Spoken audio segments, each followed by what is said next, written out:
बंदी छोड़ सतगुरु रामपाल जी परमेश्वर जी की जय हो।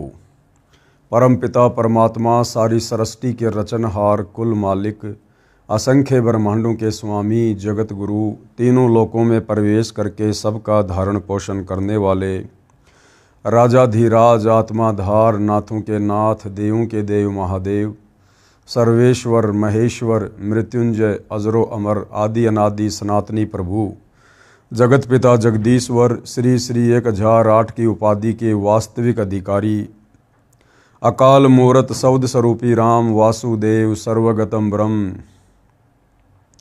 परम पूज्य प्रथम पूज्य परम संत परम पुरुष परम धनी परम दयालु सत्य कबीर हक्का कबीर अल्लाहु कबीर अल्लाहु अकबर बाखबर अल्लाह ताला जगत के तारणहार जगत के मुक्तिदाता जगत के जगन्नाथ हारे के सहारे हिंदुओं के राम मुसलमानों के अल्लाह सिखों के वाहिगुरु ईसाइयों के मसीह दया के सागर दया निधि करुणा के सागर करुणा निधि स्वयंभू परिभू संकट मोचन कष्ट हरण मंगल करण दुख भंजन अविगत कबीर निर्विकार निर्विषम परमात्मा अलय अलेख सतगुरु आदि अनादि सतगुरु असली मर्यादा पुरुषोत्तम असली राम असली कृष्ण असली घनश्याम असली मुरारी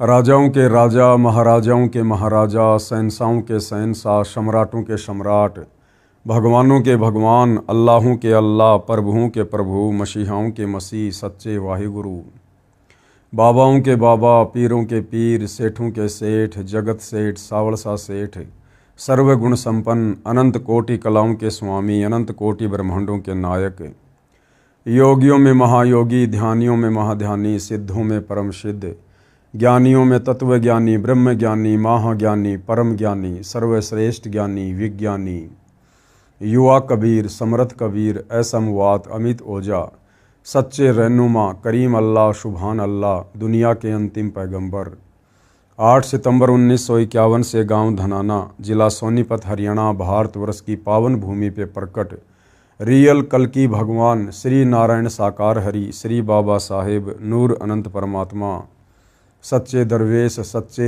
बाखबर संत श्रोमणी सतगुरु रामपाल जी परमेश्वर जी के चरण कमल में साध संगति से जुड़े हुए देश विदेश से आप और हम सभी सत्सेवक भाई बहनों का अनंत कोटि दंडवत प्रणाम। सत्साई भाई और बहनों, बहुत बड़ी दया बहुत बड़ी मेहर पूज्य गुरुदेव भगवान की परमेश्वर रामपाल जी की, जिनके शुभ आशीर्वाद से विशेष आशीर्वाद से आप और हम सभी भाई बहन विशेषकर हिंदू समाज से जुड़े श्रद्धालुओं को अपने ही धर्म के विषय में अपने ही पंथ के विषय में अपने ही धर्म की पवित्र पुस्तकों के विषय में वो गूढ़ और अनसुनी सच्चाई अब सुनने और समझने को मिल रही है, जो सच्चाई हमें सदियों से हमारे ज्ञानहीन धर्म गुरु नहीं बता पाए नहीं समझा पाए। और इस अनसुनी आध्यात्मिक सच्चाई से दूर रहने के चलते हमारे पूर्वज मृत्यु उपरांत पशु योनि में चले गए, पक्षी योनि में चले गए, नरक में चले गए, वो भूत बने हुए फिर रहे हैं। और अब हमारे से हमारे धर्मगुरु हमारे उन्हीं भूत बने पूर्वजों के श्राद्ध वगैरह निकलवा रहे हैं, हमसे प्रेत पूजा करवा रहे हैं, भूत पूजा करवा रहे हैं, पितृ पूजा करवा रहे हैं। इस आध्यात्मिक ज्ञान की नासमझी के कारण हमारे धर्मगुरुओं ने हमारे पूर्वजों की दुर्गति करवा दी और हमारी भी दुर्गति करवाने की दिशा में हमें आगे बढ़ा रहे थे। भाइयों और बहनों, हम कोटि कोटि शुक्रिया अदा करते हैं सतगुरु रामपाल जी का, जिन्होंने समय पर आकर हमें संभाल लिया, हमें शास्त्र अनुकूल सत भक्ति ज्ञान देकर मार्ग देकर हमें उबार लिया और अब हमें भक्ति के सही मार्ग पर चलने के लिए प्रेरित कर रहे हैं। तो भाइयों और बहनों, ये पवित्र पुस्तक जिसके ऊपर वीडियो बनाने की श्रृंखला जारी है, इसी श्रृंखला में आज इस पवित्र पुस्तक हिंदू साहिबान नहीं समझे गीता वेद पुराण, इसका 11वें नंबर का वीडियो है। और प्रत्येक वीडियो में गुरुदेव भगवान के आशीर्वाद से हिंदू समाज से जुड़े श्रद्धालुओं को अध्यात्म के विषय में काफ़ी गहन जानकारियाँ प्राप्त हो रही हैं। और भाइयों और बहनों, जब तक हमें इस बात का पता नहीं चलेगा कि सृष्टि की रचना कैसे हुई है, आप और हम कौन हैं, क्यों पैदा हो रहे हैं, क्यों मर रहे हैं, इस जन्म से पहले हम कहाँ थे, किस योनि में थे, और यदि सत भक्ति शास्त्र अनुकूल सच्चे सतगुरु से लेकर नहीं की तो ये शरीर छूटने के बाद हम कहाँ जाएंगे, किस लोक में जाएंगे, किस योनि में जाएंगे, हमारे बच्चे कहाँ जाएंगे, हमारा परिवार कहाँ जाएगा। तो जब तक भाई और बहनों हमें इस गूढ़ सच्चाई का पता नहीं चलेगा, जिस गूढ़ सच्चाई को आत्मज्ञान कहते हैं, यानी जीव की अपने विषय में संपूर्ण जानकारी आत्मज्ञान के अंतर्गत आती है, तो जब तक हमें आत्मज्ञान नहीं होगा तब तक हम परमात्म ज्ञान को प्राप्त करने की दिशा में आगे नहीं बढ़ेंगे, हमारी रुचि नहीं बन पाएगी। और जब हमारे को परमात्म ज्ञान की दिशा में आगे बढ़ने की प्रेरणा मिलेगी तो फिर हमारे लिए ये जानना अति आवश्यक हो जाता है कि ये हमारे देवी देवता कौन हैं, ये ब्रह्मा विष्णु महेश कौन हैं, हम जीव श्रेणी में क्यों हैं, वो देव श्रेणी में क्यों हैं, परमात्मा कौन है, कैसा है, कहाँ रहता है, कैसे मिलेगा। इन शास्त्रों में परमात्मा की भक्ति से प्राप्त जिन सुखों का वर्णन है, वो सुख भक्ति करते करते हमें क्यों नहीं प्राप्त हो रहे, किस विधि से वो सुख मिलेंगे। फिर भाइयों और बहनों, हम इस परमात्म ज्ञान को प्राप्त करने की दिशा में सोचेंगे और सोचेंगे तो निसंदेह फिर हमें रास्ता भी मिलेगा, और रास्ता मिलेगा तो फिर हम निसंदेह आगे की ओर बढ़ने का भी प्रयास करेंगे। तो भाइयों और बहनों, सतगुरु रामपाल जी के कर कमल से लिखित यह पवित्र पुस्तक हिंदू साहिबान नहीं समझे गीता वेद पुराण हमें इसी निष्कर्ष पर लेकर जाएगी यदि हमने इस पुस्तक को अंत तक निष्पक्ष होकर धैर्य के साथ पूरा पढ़ा या पूरा सुना। तो आज जो 5वां अध्याय है इस पुस्तक का, इस 5वें अध्याय में सतगुरु रामपाल जी हमें बताएंगे कि श्री ब्रह्मा जी, श्री विष्णु जी, श्री शिव जी के माता पिता की जानकारी। तत्व ज्ञान के अभाव में सदियों से हमारे तमाम धर्म गुरुओं ने, आचार्य शंकराचार्यों ने ब्रह्मा विष्णु महेश जी के विषय में हमें यही बताया, यही पढ़ाया, यही समझाया कि ब्रह्मा विष्णु महेश ही इस सृष्टि को चला रहे हैं। ब्रह्मा जी सृष्टि की उत्पत्ति करते हैं, विष्णु जी इसका पालन पोषण करते हैं, और शंकर जी फिर संहार करते हैं। ये तीनों देवता ही सर्वश्रेष्ठ हैं, इनसे ऊपर कोई भगवान नहीं है, कोई परमात्मा नहीं है। अब भाइयों और बहनों विचार करो, ये तीनों देवता भी सर्वश्रेष्ठ कहाँ हुए जो इन तीनों देवताओं को एक एक कार्य करना पड़ रहा है। अगर यही सर्वश्रेष्ठ परमात्मा होते तो ये सारा का सारा कार्य तो इनमें से अकेला कोई एक ही कर लेता, लेकिन तीनों देवताओं को अलग अलग कार्य करने पड़ रहे हैं। जीवों की उत्पत्ति का कार्य श्री ब्रह्मा जी कर रहे हैं, जीवों के पालन पोषण का कार्य श्री विष्णु जी कर रहे हैं, और अंत में मारने पीटने का, संहार करने का कार्य श्री शंकर जी कर रहे हैं। तो ये फिर आधे अधूरे हुए, ये कंप्लीट कहाँ हुए। अगर कंप्लीट होता तो इनमें से कोई एक ये सारे कार्य कर लेता, क्योंकि परमात्मा तो समर्थ होता है, सक्षम होता है। तो भाइयों और बहनों, हमारे धर्मगुरुओं को हमारे ही धर्मशास्त्रों का ज्ञान नहीं था, क्योंकि ये ज्ञान तत्वदर्शी संत की शरण ग्रहण किए बिना नहीं हो सकता। हमारी बुद्धि नहीं खुल सकती। हम सब जीव कैटेगरी के प्राणी हैं, वो चाहे हमारे धर्मगुरु हो, चाहे 33 करोड़ देवी देवता हो, चाहे ब्रह्मा विष्णु महेश हो, हम सब जीव कैटेगरी में हैं। और ये कार्य स्वयं परमात्मा ही संत रूप धारण करके, तत्वदर्शी संत का रूप धारण करके, वो परमात्मा परम अक्षर ब्रह्म सच्चिदानंद घन ब्रह्म, वो कबीर देव, वो परमेश्वर स्वयं ही इस भेद को आकर खोलते हैं। बाकी जीव के बस की बात नहीं कि जीव इन शास्त्रों को पढ़कर इनके सार को निकालकर अन्य प्राणियों को समझा सके या खुद समझकर सत भक्ति कर सके। तो आज से पहले तो भाइयों और बहनों, आप और हमारे लिए सदियों से यही एक बहुत बड़ी पहेली बनी हुई थी कि ब्रह्मा विष्णु महेश ये अजन्मा हैं, सर्वेश्वर हैं, महेश्वर हैं, इनके कोई माता पिता नहीं है, इन्होंने सबको उत्पन्न किया है। जबकि ये हमारे पवित्र धार्मिक ग्रंथ चीख चीख कर इस बात की गवाही दे रहे हैं। खुद श्री ब्रह्मा जी, श्री विष्णु जी और श्री शंकर जी श्री देवी भागवत महापुराण में स्वीकार कर रहे हैं कि भैया हम तीनों का जन्म और मरण होता है, हम नित्य नहीं हैं, अविनाशी नहीं हैं, और हमारे तो माता पिता भी हैं, और हम तो किसी और शक्ति के अधीन होकर एक एक कार्य कर रहे हैं। ब्रह्मा जी उत्पत्ति का, विष्णु जी पालन का, शंकर जी संहार का।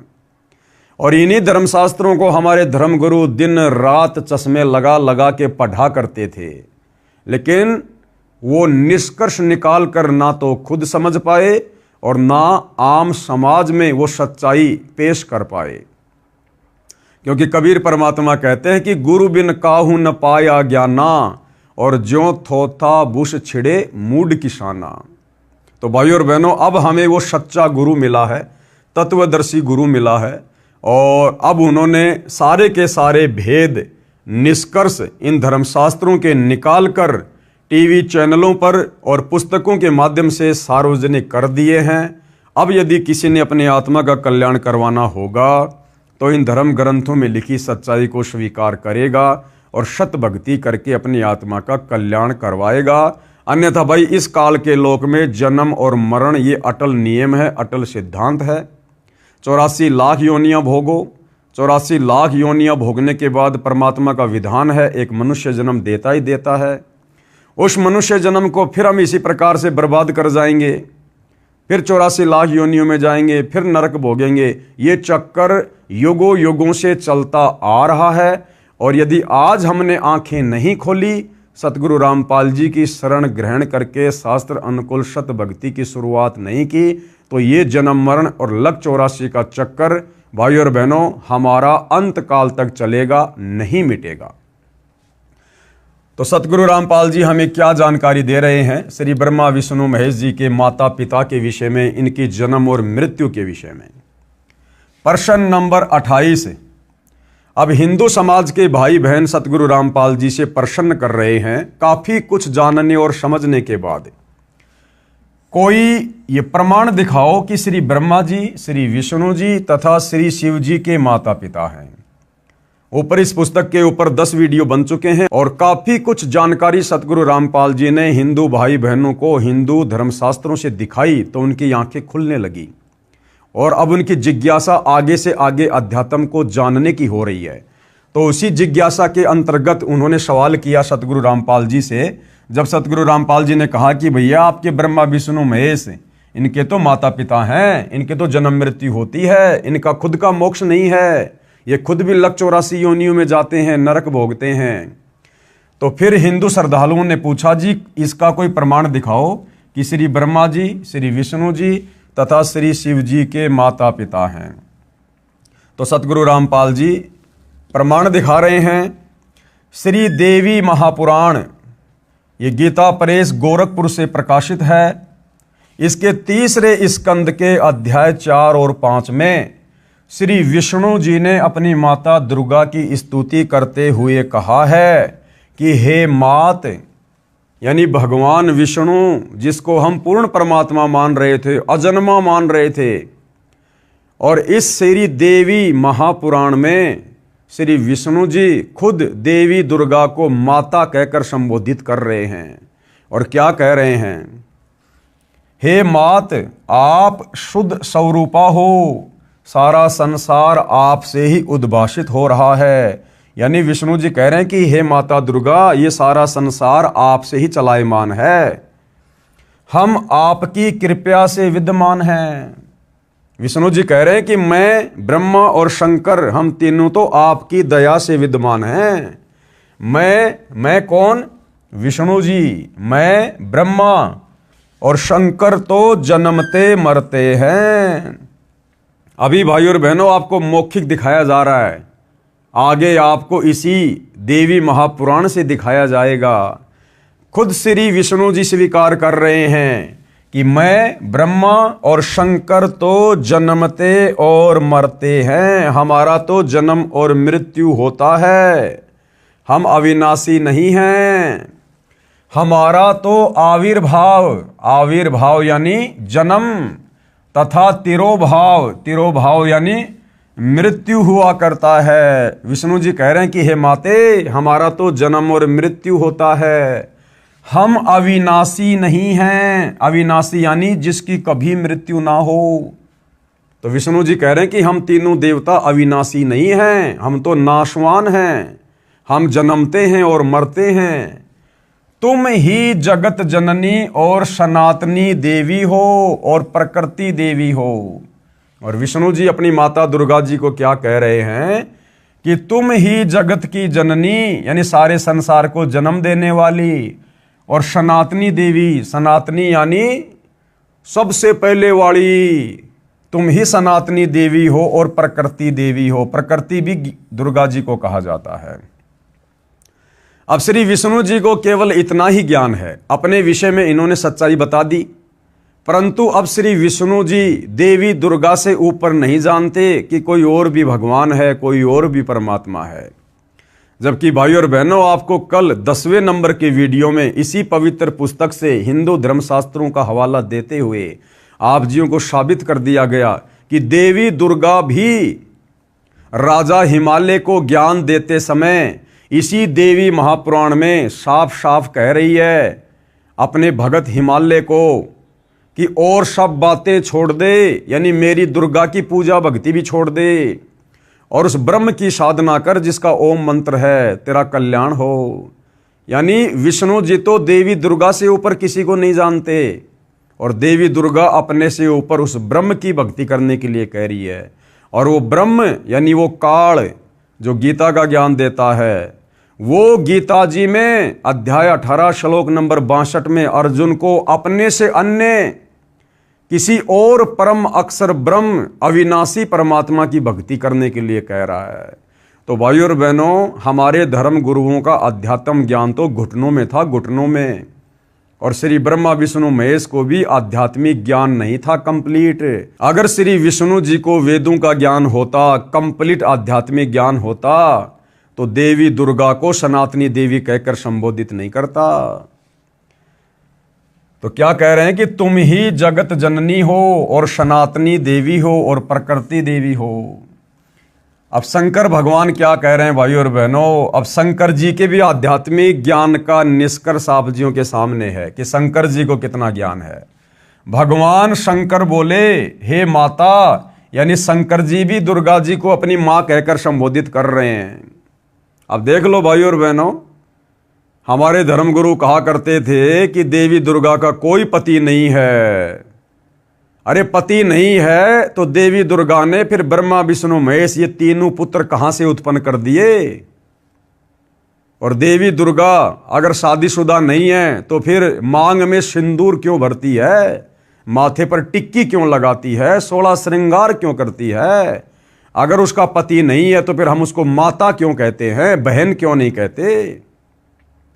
तो भाइयों और बहनों, अध्यात्म की कमी के कारण अब भगवान शंकर बोले, हे माता, विष्णु के बाद उत्पन्न होने वाला ब्रह्मा जब आपका पुत्र है तो क्या मैं तमोगुणी लीला करने वाला शंकर तुम्हारी संतान नहीं हुआ, अर्थात मुझे भी उत्पन्न करने वाली तुम ही हो।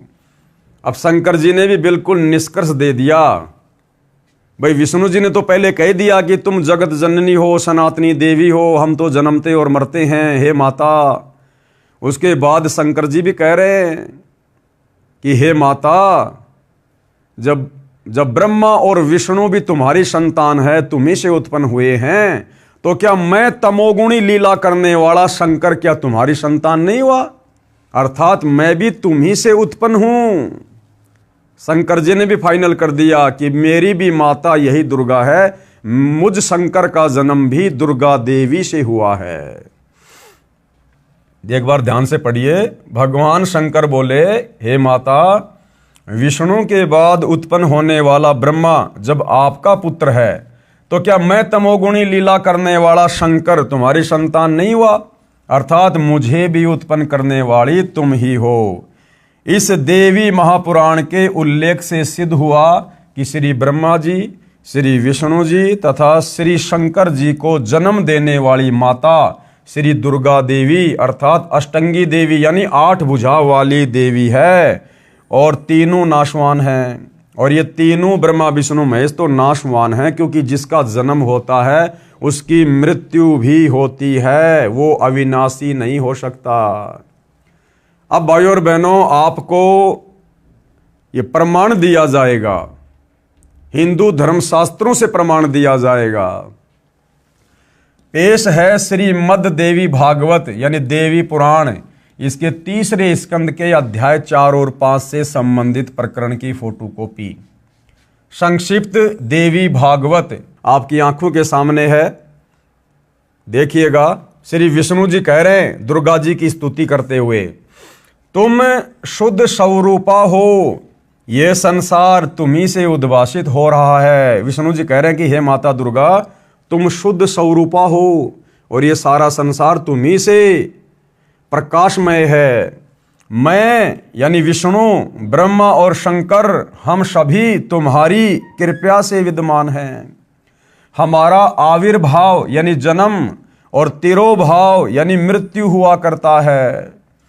केवल तुम ही नित्य हो यानी तुम ही सदा रहती हो, जगत जननी हो, प्रकृति और सनातनी देवी हो। विष्णु जी ने क्लियर कर दिया कि भैया हम तो तीनों जन्मते और मरते हैं। अब भगवान शंकर क्या कह रहे हैं? शंकर जी कह रहे हैं, भगवान शंकर बोले, देवी यदि महाभाग विष्णु तुम्ही से प्रकट हुए हैं, यदि विष्णु जी का जन्म तुम्ही से हुआ है, तो उनके बाद उत्पन्न होने वाले ब्रह्मा भी तुम्हारे ही बालक हुए। फिर मैं तमोगुणी लीला करने वाला शंकर क्या तुम्हारी संतान नहीं हुआ? अर्थात मुझे भी उत्पन्न करने वाली तुम ही हो। शिवे यानी दुर्गा, संपूर्ण संसार की सृष्टि करने में तुम बड़ी चतुर हो। अपनी इच्छा के अनुसार क्रीड़ा करती और शांत भी हो जाती हो। इस संसार की सृष्टि, स्थिति और संहार में तुम्हारे गुण सदा समृत हैं। यानी ब्रह्मा जी को जो रजोगुण मिला हुआ है, जिससे ब्रह्मा जी संसार की सृष्टि करते हैं, कह रहे हैं कि हे दुर्गा देवी, ये आपसे ही मिला हुआ है। और स्थिति यानी विष्णु जी को जो शतोगुण मिला हुआ है, जिसके कारण वो पालन पोषण करते, स्थिति को बना के रखते हैं, तो कह रहे हैं वो स्थिति यानी वो शतोगुण भी आप देवी दुर्गा से ही मिला हुआ है।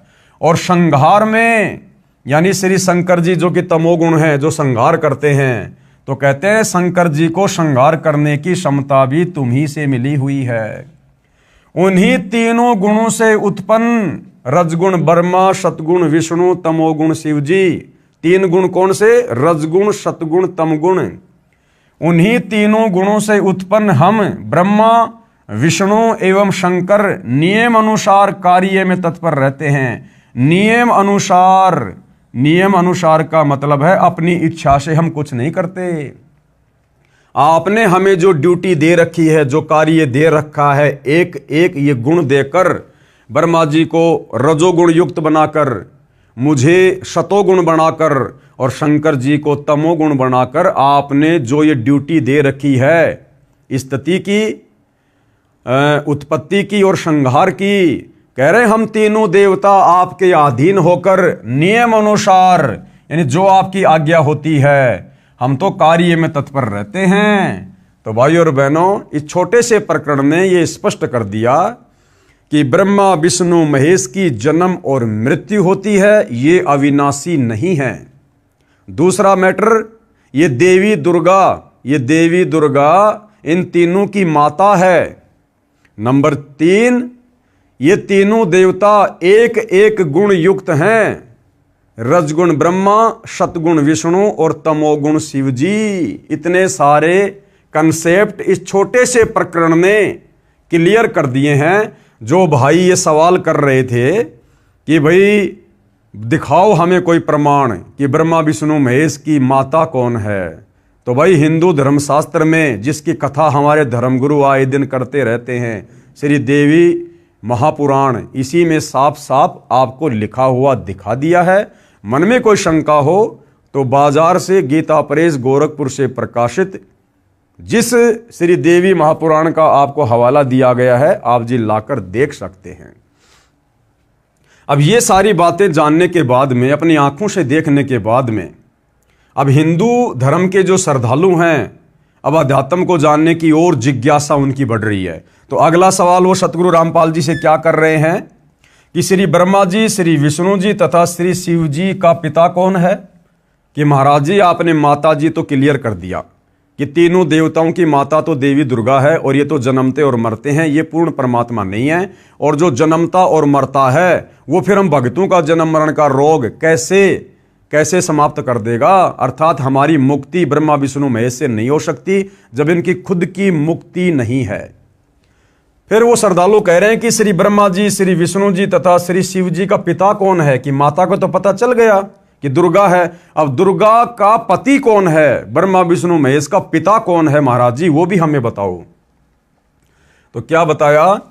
श्री ब्रह्मा रजगुण, श्री विष्णु सतगुण तथा श्री शिव जी तमगुण की माता देवी दुर्गा है तथा पिता काल ज्योति निरंजन है। इनका पिता कौन है? ये काल ब्रह्म, जिसको ज्योति निरंजन भी कहते हैं, जिसने गीता जी का ज्ञान श्री कृष्ण जी के शरीर में प्रवेश करके कुरुक्षेत्र के मैदान में महाभारत के युद्ध के समय दिया।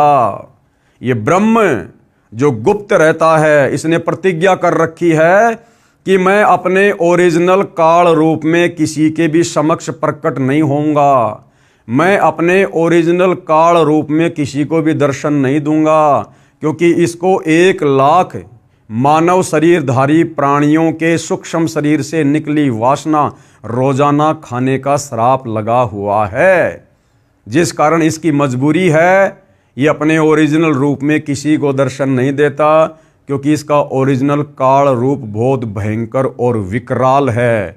पूजा तो छोड़ो, इसका रूप देखते ही आदमी का कलेजा फट जाए। जिस प्रकार महाभारत के युद्ध में जब इसने श्री कृष्ण जी के शरीर में प्रवेश करके और अपना 1000 भुजा वाला विराट रूप अर्जुन को दिखाया, तो अर्जुन इतना डर गया, उसने दोबारा से हथियार उठा लिए कि ठीक है, आप जैसा कहोगे मैं वैसा ही करूँगा, मुझे अपना वो चतुर्भुज रूप दिखाओ, अन्यथा मेरा कलेजा फट जाएगा।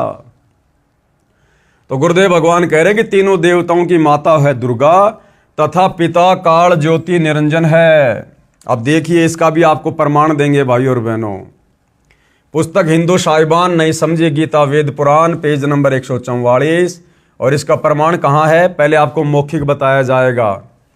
श्री शिव महापुराण में, ये गीता प्रेस गोरखपुर से प्रकाशित, इसके पिता का ज्ञान है। इस शिव महापुराण में ब्रह्मा विष्णु महेश के पिता का ज्ञान है। श्री शिव महापुराण के रुद्र संहिता खंड में अध्याय 5 से 9 तक निम्न प्रकरण है। क्या प्रकरण है? ध्यान से पढ़िएगा। अपने पुत्र नारद जी के प्रश्न का उत्तर देते हुए श्री ब्रह्मा जी ने कहा कि हे पुत्र, आपने सृष्टि के उत्पत्ति कर्ता के विषय में जो प्रश्न किया है उसका उत्तर सुन। अब हम तो श्री ब्रह्मा जी को ही सृष्टि का उत्पत्ति कर्ता मान रहे हैं सदियों से। हमारे धर्म गुरु भी हमारे को इसी प्रकार से बताते हुए आ रहे थे कि श्री ब्रह्मा जी ही सृष्टि के उत्पत्ति करता हैं। यहाँ तो नारद जी जो ब्रह्मा जी के पुत्र हैं, नारद जी अपने पिता ब्रह्मा जी से पूछ रहे हैं कि सृष्टि का उत्पत्ति कर्ता कौन है, मुझे उसकी जानकारी बताएं। तो ब्रह्मा जी तो सृष्टि के उत्पत्ति कर्ता की जानकारी बता रहा है, ना कि ब्रह्मा जी सृष्टि के उत्पत्ति करता हैं। अपने पुत्र नारद जी के प्रश्न का उत्तर देते हुए श्री ब्रह्मा जी ने कहा कि हे पुत्र, आपने सृष्टि के उत्पत्ति कर्ता के विषय में जो प्रश्न किया है उसका उत्तर सुनो। अब क्या कह रहे हैं श्री ब्रह्मा जी, सृष्टि का उत्पत्ति कर्ता कौन है? प्रारंभ में, यानी सबसे पहले शुरुआत में केवल एक सद ब्रह्म ही शेष था। ये ब्रह्मा जी सद ब्रह्म किसको कह रहे हैं? इस काल को कह रहे हैं, काल ब्रह्म को कह रहे हैं। प्रारंभ में केवल एक सद ब्रह्म ही शेष था, सब स्थानों पर प्रलय था, उस निराकार परमात्मा ने, यानी वो काल जो अपने ब्रह्मलोक में रहता है, किसी को दर्शन नहीं देता, और दर्शन ना होने के कारण हमारे साधु संत महात्माओं ने उसको निराकार की संज्ञा दे दी, जबकि वो आकार में है, साकार है, मनुष्य जैसा उसका रूप है, लेकिन वो किसी को दर्शन नहीं देता। इसलिए ऋषि मुनियों ने, तपस्वियों ने समाधि लगा लगा के, तप कर करके खूब कोशिश की, लेकिन उसके दर्शन नहीं हुए। उसके प्रकाश के दर्शन हुए, उसकी ज्योति के दर्शन हुए, जिस कारण से साधु संत महात्माओं ने मान लिया कि वो परमात्मा निराकार है, निराकार है, जबकि वो साकार है। तो उसी आधार से, क्योंकि ब्रह्मा जी ने भी काफी लंबे समय तक समाधि लगाई थी उसकी खोज के लिए, उसके दर्शन के लिए, लेकिन ब्रह्मा जी को उस काल ब्रह्म ने दर्शन नहीं दिए। अंत में ब्रह्मा जी ने यही निष्कर्ष निकाल लिया कि वो निराकार है, वो दिखाई नहीं देता। तो ब्रह्मा जी कह रहे कि उस निराकार परमात्मा ने अपना स्वरूप शिव जैसा बनाया। शिव कौन? ये शिव शंकर, ब्रह्मा जी का सबसे छोटा भाई, क्योंकि ये 3 भाई हैं, ब्रह्मा विष्णु महेश। अब भाइयों और बहनों, आपने पहले पढ़ा ये काल क्या करता है, ये अपने तीनों पुत्रों ब्रह्मा विष्णु महेश का रूप बनाकर उनके भक्तों को दर्शन देता है। तो ब्रह्मा जी यह क्या कह रहे हैं कि उस निराकार परमात्मा ने शिव का आकार बनाया, शिव का रूप बनाया। अब विचार करो भाई और बहनों, एक तरफ तो ब्रह्मा जी कह रहे हैं कि भाई वो निराकार परमात्मा है, निराकार यानी जिसका कोई रूप है ही नहीं। उस निराकार परमात्मा ने अपना स्वरूप शिव जैसा बनाया। अब वो निराकार कैसे रह गया जब उसने शिव के जैसा, शंकर जी के जैसा अपना रूप बना लिया? तो वो निराकार कैसे हुआ भाई? तो ये इनकी आध्यात्मिक अज्ञानता है ब्रह्मा विष्णु महेश जी की। उस निराकार परमात्मा ने, यानी काल ने, अपना स्वरूप शिव जैसा बनाया, क्योंकि वो अपने ओरिजिनल रूप में तो आ नहीं सकता। उसने प्रतिज्ञा कर रखी है, सौगंध खा रखी है कि ये मेरा अटल नियम है, मैं किसी को भी अपने ओरिजिनल काल रूप में दर्शन नहीं दूंगा। तो उसकी मजबूरी हो जाती है अपने तीनों बेटों के रूप बनाकर लोगों को दर्शन देने की।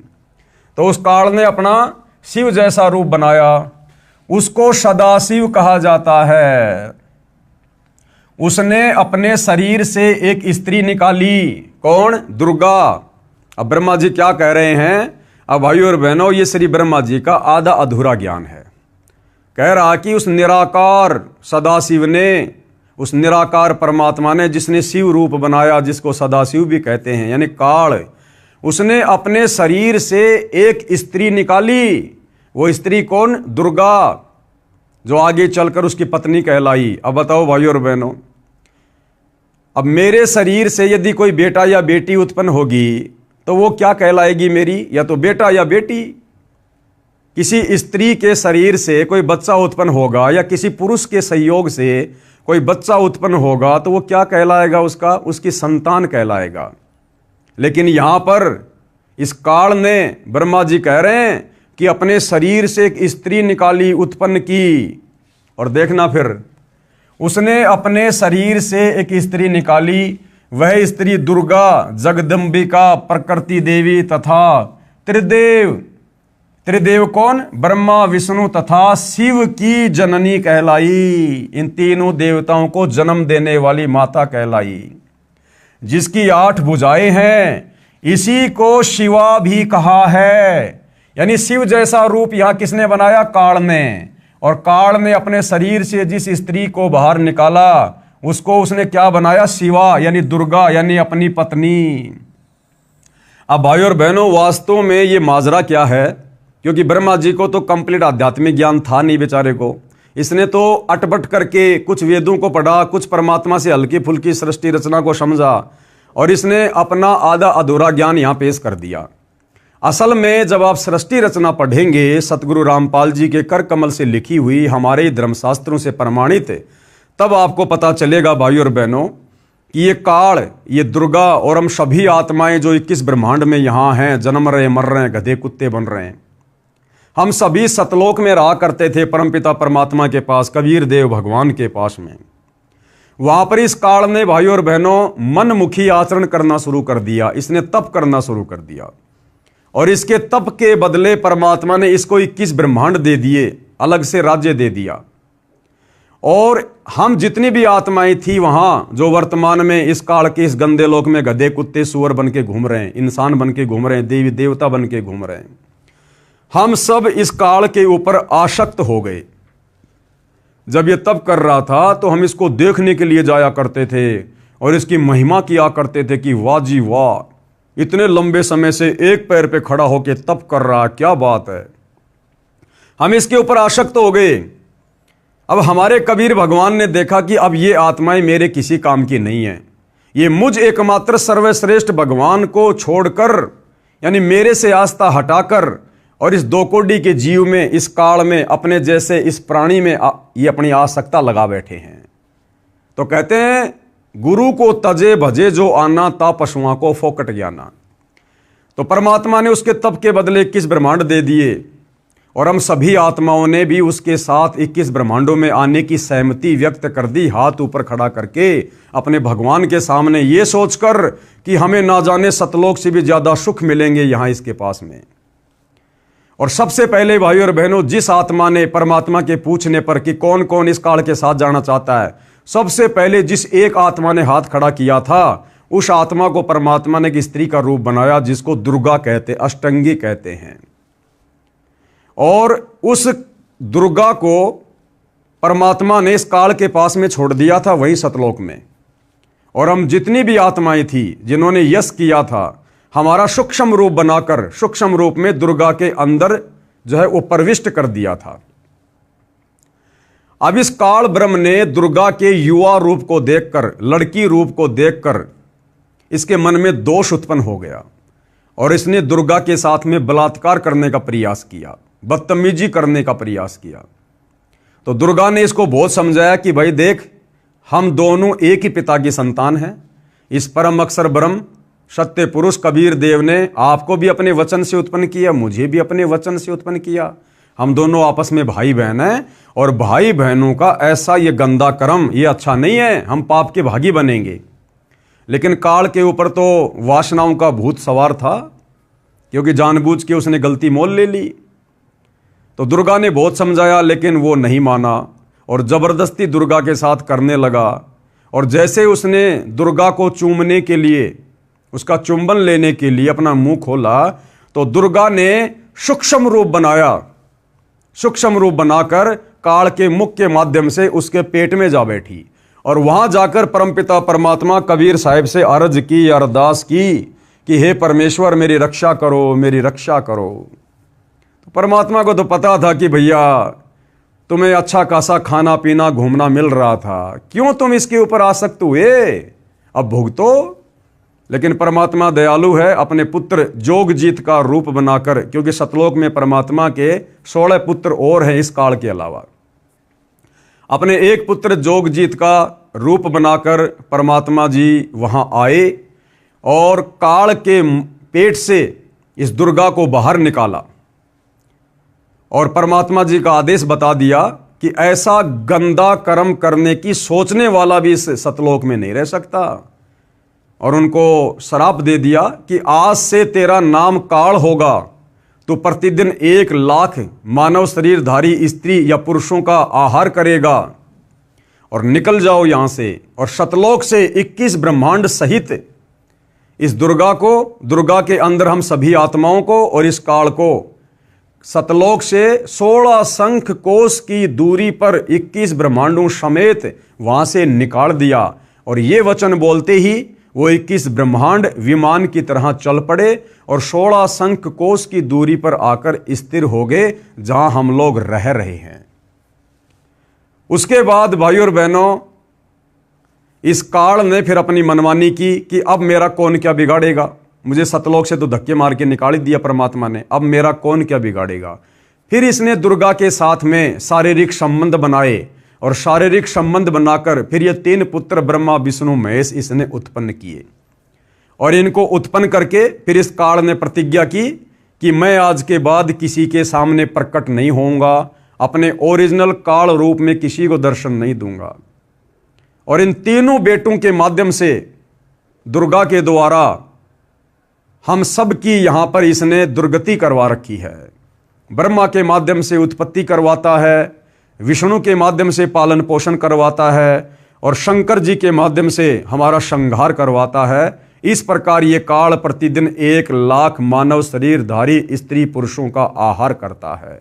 हम मरने के बाद कहाँ जाते हैं? सबसे पहले सूक्ष्म शरीर में ये आत्मा वहीं जाती है और सूक्ष्म शरीर से फिर ये जमा वासना को निकाल के खाता है, जो इसका भोजन है।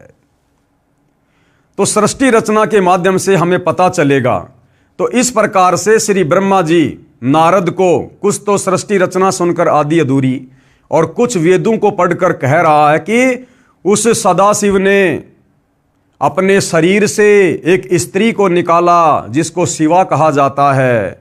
तो वो कबीर परमात्मा ने अपने पुत्र जोगजीत का रूप बनाकर काल के पेट से दुर्गा को बाहर निकाला था। ये दोनों फिर आपस में पति पत्नी कहलाए इस लोक में आने के बाद। अब ध्यान से पढ़िए, अब समझ में आएगा। प्रारंभ में केवल एक सद्ब्रह्म ही शेष था, सब स्थानों पर प्रलय था। उस निराकार परमात्मा ने, काल के विषय में कह रहा है, अपना स्वरूप शिव जैसा बनाया, क्योंकि खुद तो अपने रूप में आता नहीं, उसको सदाशिव कहा जाता है। उसने अपने शरीर से एक स्त्री निकाली, वह स्त्री दुर्गा, जगदम्बिका, प्रकृति देवी तथा त्रिदेव ब्रह्मा विष्णु तथा शिव की जननी कहलाई, जिसकी 8 भुजाएं हैं। इसी को शिवा भी कहा है, यानी दुर्गा को ही शिवा कहा जाता है। श्री विष्णु जी की उत्पत्ति, अब श्री ब्रह्मा जी बता रहे हैं अपने बेटे नारद को कि विष्णु जी की उत्पत्ति कैसे हुई।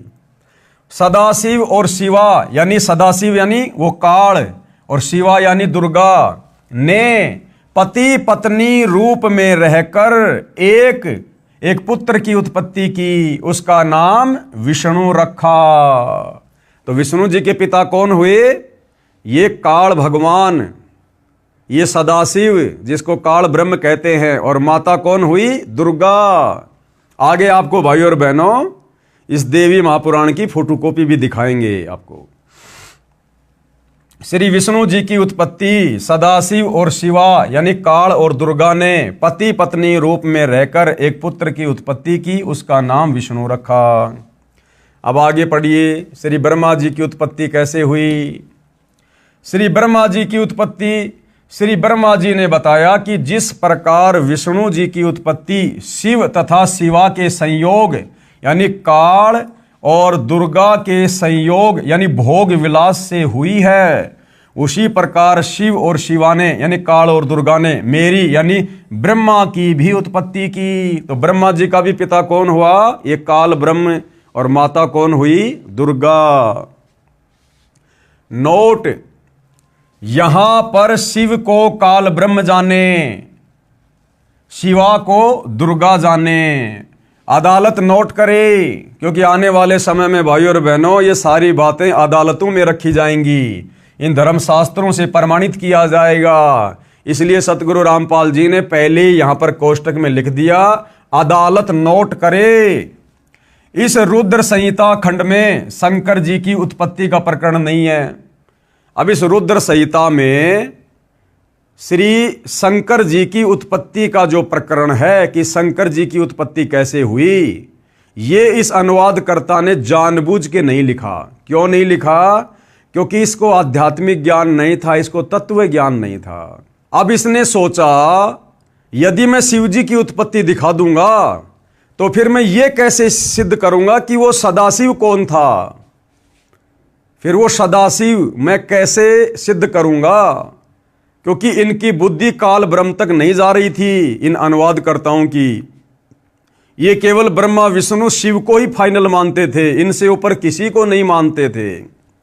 तो इसने सोचा कि मैंने यहां पर सदाशिव को दिखा दिया, मैंने यहां पर श्री विष्णु जी को दिखा दिया, मैंने यहां श्री ब्रह्मा जी को दिखा दिया। अब अगर मैं शिव जी को दिखाऊंगा तो फिर ये चौथा माना जाएगा और कोई भी मेरी बात को स्वीकार नहीं करेगा। तो जानबूझकर इसने इस प्रकरण को छोड़ दिया। लेकिन भाई और बहनों, आप जी ने ऊपर श्री देवी महापुराण में, आप जी ने ऊपर श्री देवी महापुराण में साफ साफ देख लिया है, पढ़ लिया है। यहां पर श्री शंकर जी खुद अपनी उत्पत्ति बता रहे हैं। क्या बोल रहे हैं? भगवान शंकर बोले देवी यानी दुर्गा जी यदि महाभाग विष्णु तुम्ही से प्रकट हुए हैं तो उनके बाद उत्पन्न होने वाला ब्रह्मा भी तुम्हारे बालक हुए। फिर मैं तमोगुणी लीला करने वाला शंकर यानी शिव क्या तुम्हारी संतान नहीं हुआ? अर्थात मुझे भी उत्पन्न करने वाली तुम ही हो। भाई चोर चुरावे तू मड़ी, गाडे पानी मां, वो गाडे व ऊपर आवे, सच्चाई छानी ना। तो ये अनुवाद करता कहां कहां तक अपनी अज्ञानता को पेश करेंगे और सच्चाई को दबाएंगे। सच्चाई तो इन्हीं धर्मशास्त्रों में लिखी हुई है। तो यहां श्री शंकर ने भी अपनी उत्पत्ति इसी देवी दुर्गा से बताई है। और देवी दुर्गा का पति कौन है ये आपने देख लिया, ये काल ब्रह्म है, ये सदाशिव है। तो तीनों देवताओं की उत्पत्ति यहां पर इस काल ब्रह्म और उसकी पत्नी दुर्गा के संयोग से, पति पत्नी व्यवहार से हुई है। इस रुद्र संहिता खंड में शंकर जी की उत्पत्ति का प्रकरण नहीं है, यह अनुवादकर्ता की गलती है। वैसे देवी पुराण में शंकर जी ने स्वयं स्वीकारा है कि मेरा जन्म दुर्गा यानी प्रकृति से हुआ है, जो अभी आपको दिखाया गया। पेश है संक्षिप्त शिव पुराण की रुद्र संहिता खंड से संक्षिप्त प्रकरण की फोटोकॉपी। अभी तो आपको केवल मौखिक दिखाया गया है, अब आपको इसी पवित्र ग्रंथ से दिखाया जाएगा कि इन तीनों देवताओं की माता है दुर्गा और इनके पिता का नाम है काल ब्रह्म। तो ये संक्षिप्त शिव पुराण अपने पुत्र नारद की ये बात सुनकर लोक पितामह ब्रह्मा वहां इस प्रकार बोले, यानी नारद जी ने क्या सवाल किया था कि मुझे सृष्टि की रचना के विषय में बताओ, संसार की उत्पत्ति के विषय में बताओ। तो यहां पर ब्रह्मा जी क्या बता रहे हैं? ब्रह्मा जी ने कहा ब्रह्मन देव शिरोमणे, तुम सदा समस्त जगत के उपकार में ही लगे रहते हो। तुमने लोगों के हित की कामना से ये बहुत उत्तम बात पूछी है, जिसके सुनने से संपूर्ण लोगों के समस्त पापों का क्षय हो जाता है। उस अनामे शिव तत्व का मैं तुमसे वर्णन करता हूं। शिव तत्व का स्वरूप बड़ा ही उत्कृष्ट और अद्भुत है। जिस समय समस्त चराचर जगत नष्ट हो गया था, सर्वत्र केवल अंधकार ही अंधकार था, न सूर्य दिखाई देते थे न चंद्रमा, अनन्य ग्रहों और नक्षत्रों का भी पता नहीं था, न दिन होता था न रात, अग्नि पृथ्वी वायु और जल भी सत्ता नहीं थी। प्रधान तत्व अव्याकृत प्रकृति से रहित सोना आकाश मात्र शेष था। दूसरे किसी तेज की उपलब्धि नहीं थी। यानी जब तक इस काल और दुर्गा को परमात्मा ने सतलोक से नहीं निकाला था, 21 ब्रह्मांड नहीं दिए थे, उस समय का वर्णन यहां पर ब्रह्मा जी कर रहे हैं कि उस समय कुछ भी नहीं था, ना ये सूर्य था, ना चंद्रमा था, ना जल था, कुछ भी नहीं था। अदृष्ट आदि का भी अस्तित्व नहीं था, यानी इस काल का भी अस्तित्व नहीं था। शब्द और स्पर्श भी साथ छोड़ चुके थे। गंध और रूप की अभिव्यक्ति नहीं होती थी। रस का भी अभाव हो गया था। दिशाओं का भी भान नहीं होता था। इस प्रकार सब और निरंतर सूची भेद घोर अंधकार फैला हुआ था। उस समय तत्सद ब्रह्म, यानी वो सदाशिव काल तत्सद ब्रह्म, इस श्रुति में जो सत्य सुना जाता है एकमात्र वही शेष था। जब यह वह ऐसा जो इत्यादि रूप से निर्दिष्ट होने वाला भावात्मक जगत नहीं था, उस समय एकमात्र वह सत्य ही शेष था, जिसे योगीजन अपने हृदयाकाश के भीतर निरंतर देखते हैं। वह सतत्व मन का विषय नहीं है। वाणी की भी वहां तक कभी पहुंच नहीं होती। वह नाम तथा रूप रंग से भी शून्य है। वह न स्थूल है, न कृश है, न हश्व है, न दीर्घ है तथा न लघु है, न गुरु। उसमें न कभी वृद्धि होती है, न हास होता है। श्रुति भी उसके विषय में चकित भाव से है। इतना ही कहती है, अर्थात उसकी सत्ता मात्र का ही निरूपण कर पाती है। उसका कोई विशेष विवरण देने में असमर्थ हो जाती है। वह सत्य ज्ञान स्वरूप अनंत परमानंदमय परम ज्योति स्वरूप अप्रमेय आधार रहित निर्विकार निराकार निर्गुण योगी गम्य सर्वव्यापी सबका एकमात्र कारण निर्विकल्प निरारंभ माया शून्य उपद्रव रहित अद्वितीय अनादि अनंत संकोच विकास से शून्य तथा चिन्मय है। जिस परब्रह्म के विषय में ज्ञान और अज्ञान से परिपूर्ण उक्तियों द्वारा इस प्रकार ऊपर बताए अनुसार विकल्प किए जाते हैं, उसने कुछ काल के बाद सृष्टि का समय आने पर द्वितीय की इच्छा प्रकट की। यानी काल ने कुछ समय बाद में ब्रह्मा जी कह रहे हैं कि द्वितीय की उत्पत्ति की, यानी अपने से अन्य किसी और को पैदा करने की सोची। उसके भीतर एक से अनेक होने का संकल्प उदित हुआ। तब उस निराकार परमात्मा ने यानी काल ब्रह्म ने अपनी लीला शक्ति से अपने लिए मूर्ति यानी आकार की कल्पना की। यानी वो शंकर जी अपने बेटे के रूप में आने की उसने लीला की। वह मूर्ति संपूर्ण ऐश्वर्य गुणों से संपन्न, सर्व ज्ञानमयी, शुभ स्वरूपा, सर्वव्यापिनी, सर्वरूपा, सर्वदर्शनी मूर्ति चिन्मय आकार भगवान सदाशिव है। अवार्चिन और प्राचीन विद्वान उन्हीं को ईश्वर कहते हैं। यानी इन साधु संत महात्माओं को, ऋषि मुनियों को, आचार्यों शंकराचार्यों को केवल ये काल ही परमात्मा दिखाई देता है, जिसको निराकार निराकार कहते हैं।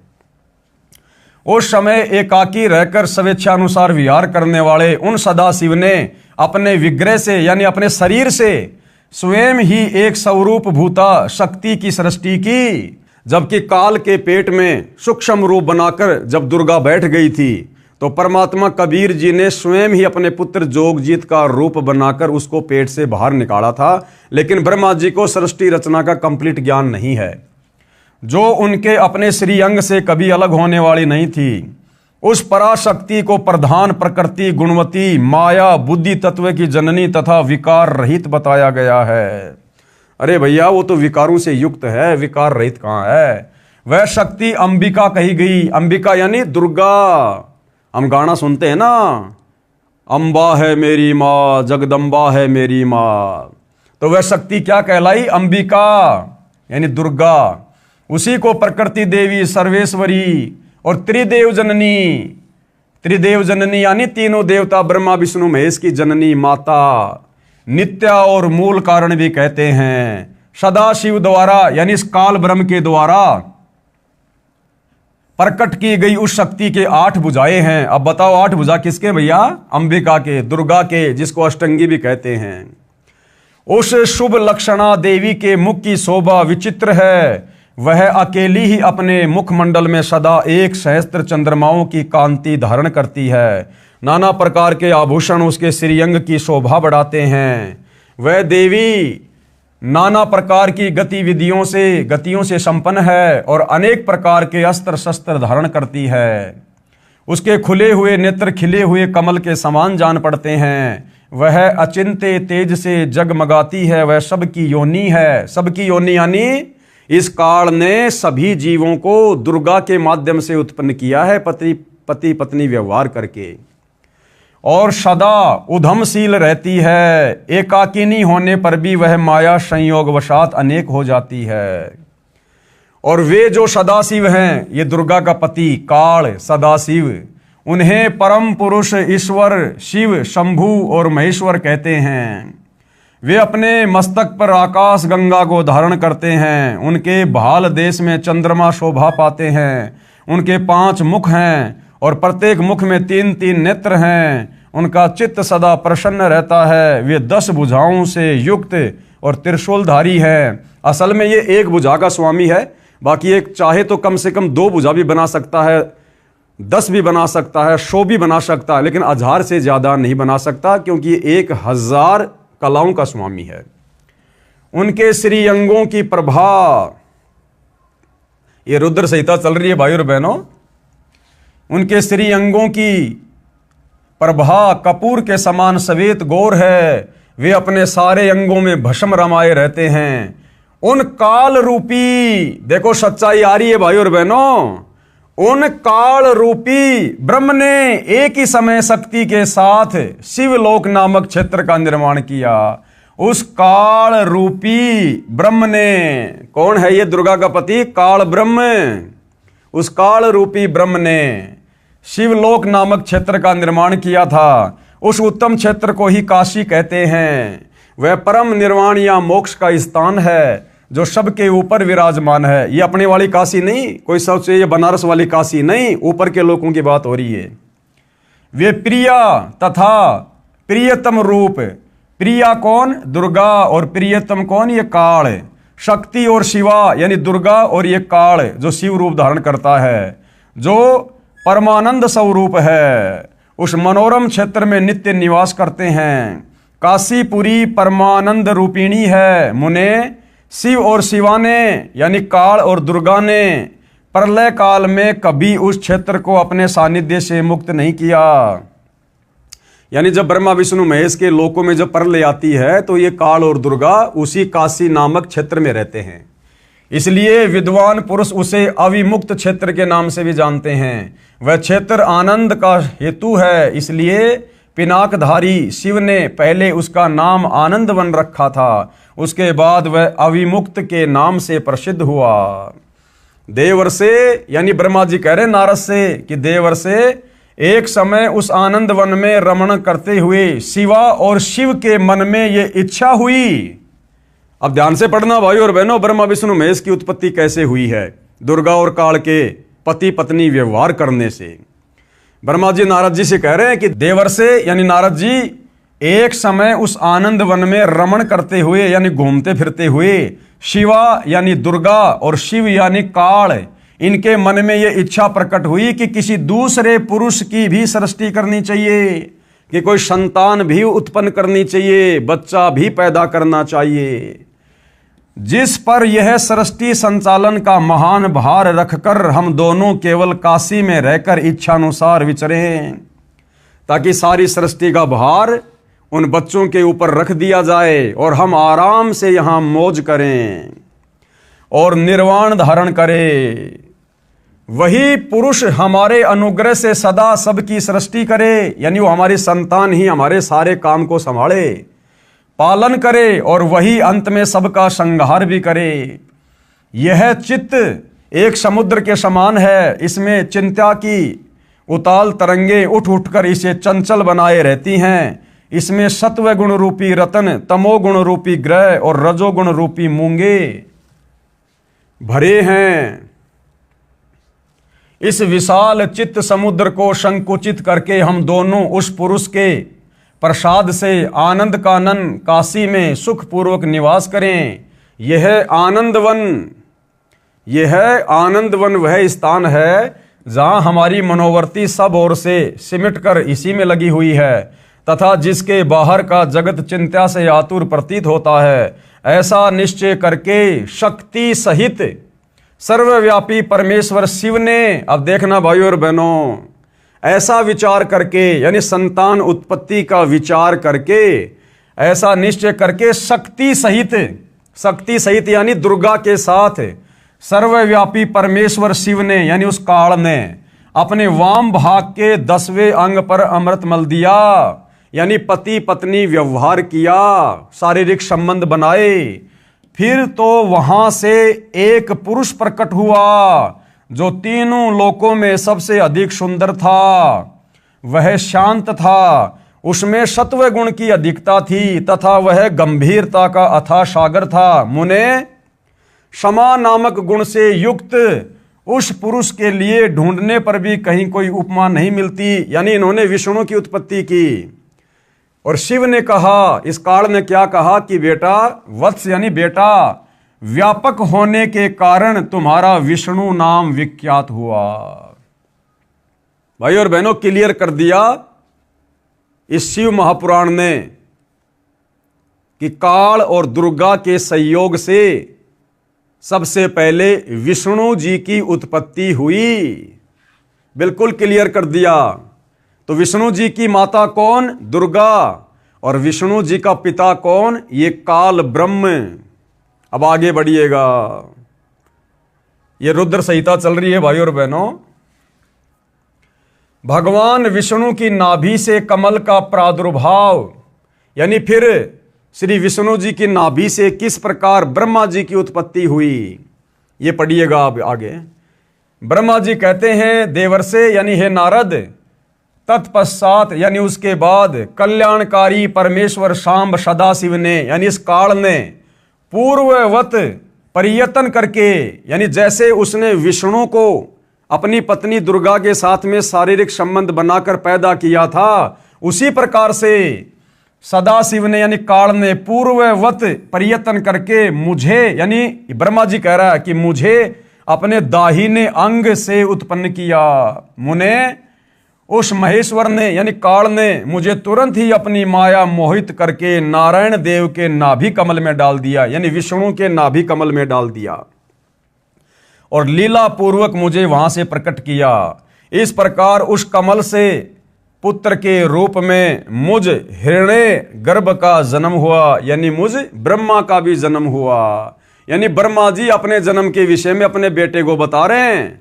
जिस ब्रह्मा को हम कह रहे थे कि ब्रह्मा विष्णु महेश तो आदि अनादि हैं, इनका कोई माता पिता नहीं है, इनकी कभी जन्म नहीं होती, इनकी मृत्यु नहीं होती।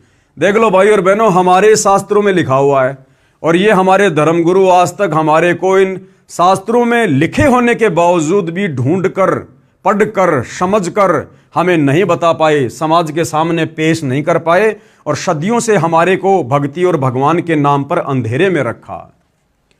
इस प्रकार ब्रह्मा, विष्णु तथा रुद्र, इन तीन देवताओं में गुण हैं। ये रुद्र कौन है? शिव जी। इस प्रकार ब्रह्मा, विष्णु और रुद्र, इन तीन देवताओं में गुण हैं। इस ब्रह्मा जी में काल और दुर्गा ने रजोगुण डाल दिया, रजोगुण युक्त कर दिया और सृष्टि आगे उत्पन्न कैसे होगी ये ब्रह्मा जी के ऊपर छोड़ दिया कि ब्रह्मा जी विषय वासनाओं में लोगों को फंसाकर रजोगुण के प्रभाव से संतान उत्पत्ति करवाएगा। विष्णु जी को शतोगुण से युक्त कर दिया कि ये जो विष्णु है अपने शतोगुण के प्रभाव से इस परिवार में लोगों को बांध के रखेगा, मेरा बेटा, मेरी बेटी। और ये जो रुद्र है, जो शिव शंकर है, इसको तमोगुण से युक्त कर दिया कि ये अंत में लोगों के मन मुटाव करवा के, लड़ाई झगड़ा करवा के, किसी भी कारण से उनको मार मार के और इस काल के भोजन के लिए तैयार करेगा। तो तीनों देवता उत्पन्न कर दिए, तीन संतान उत्पन्न कर दी इन्होंने।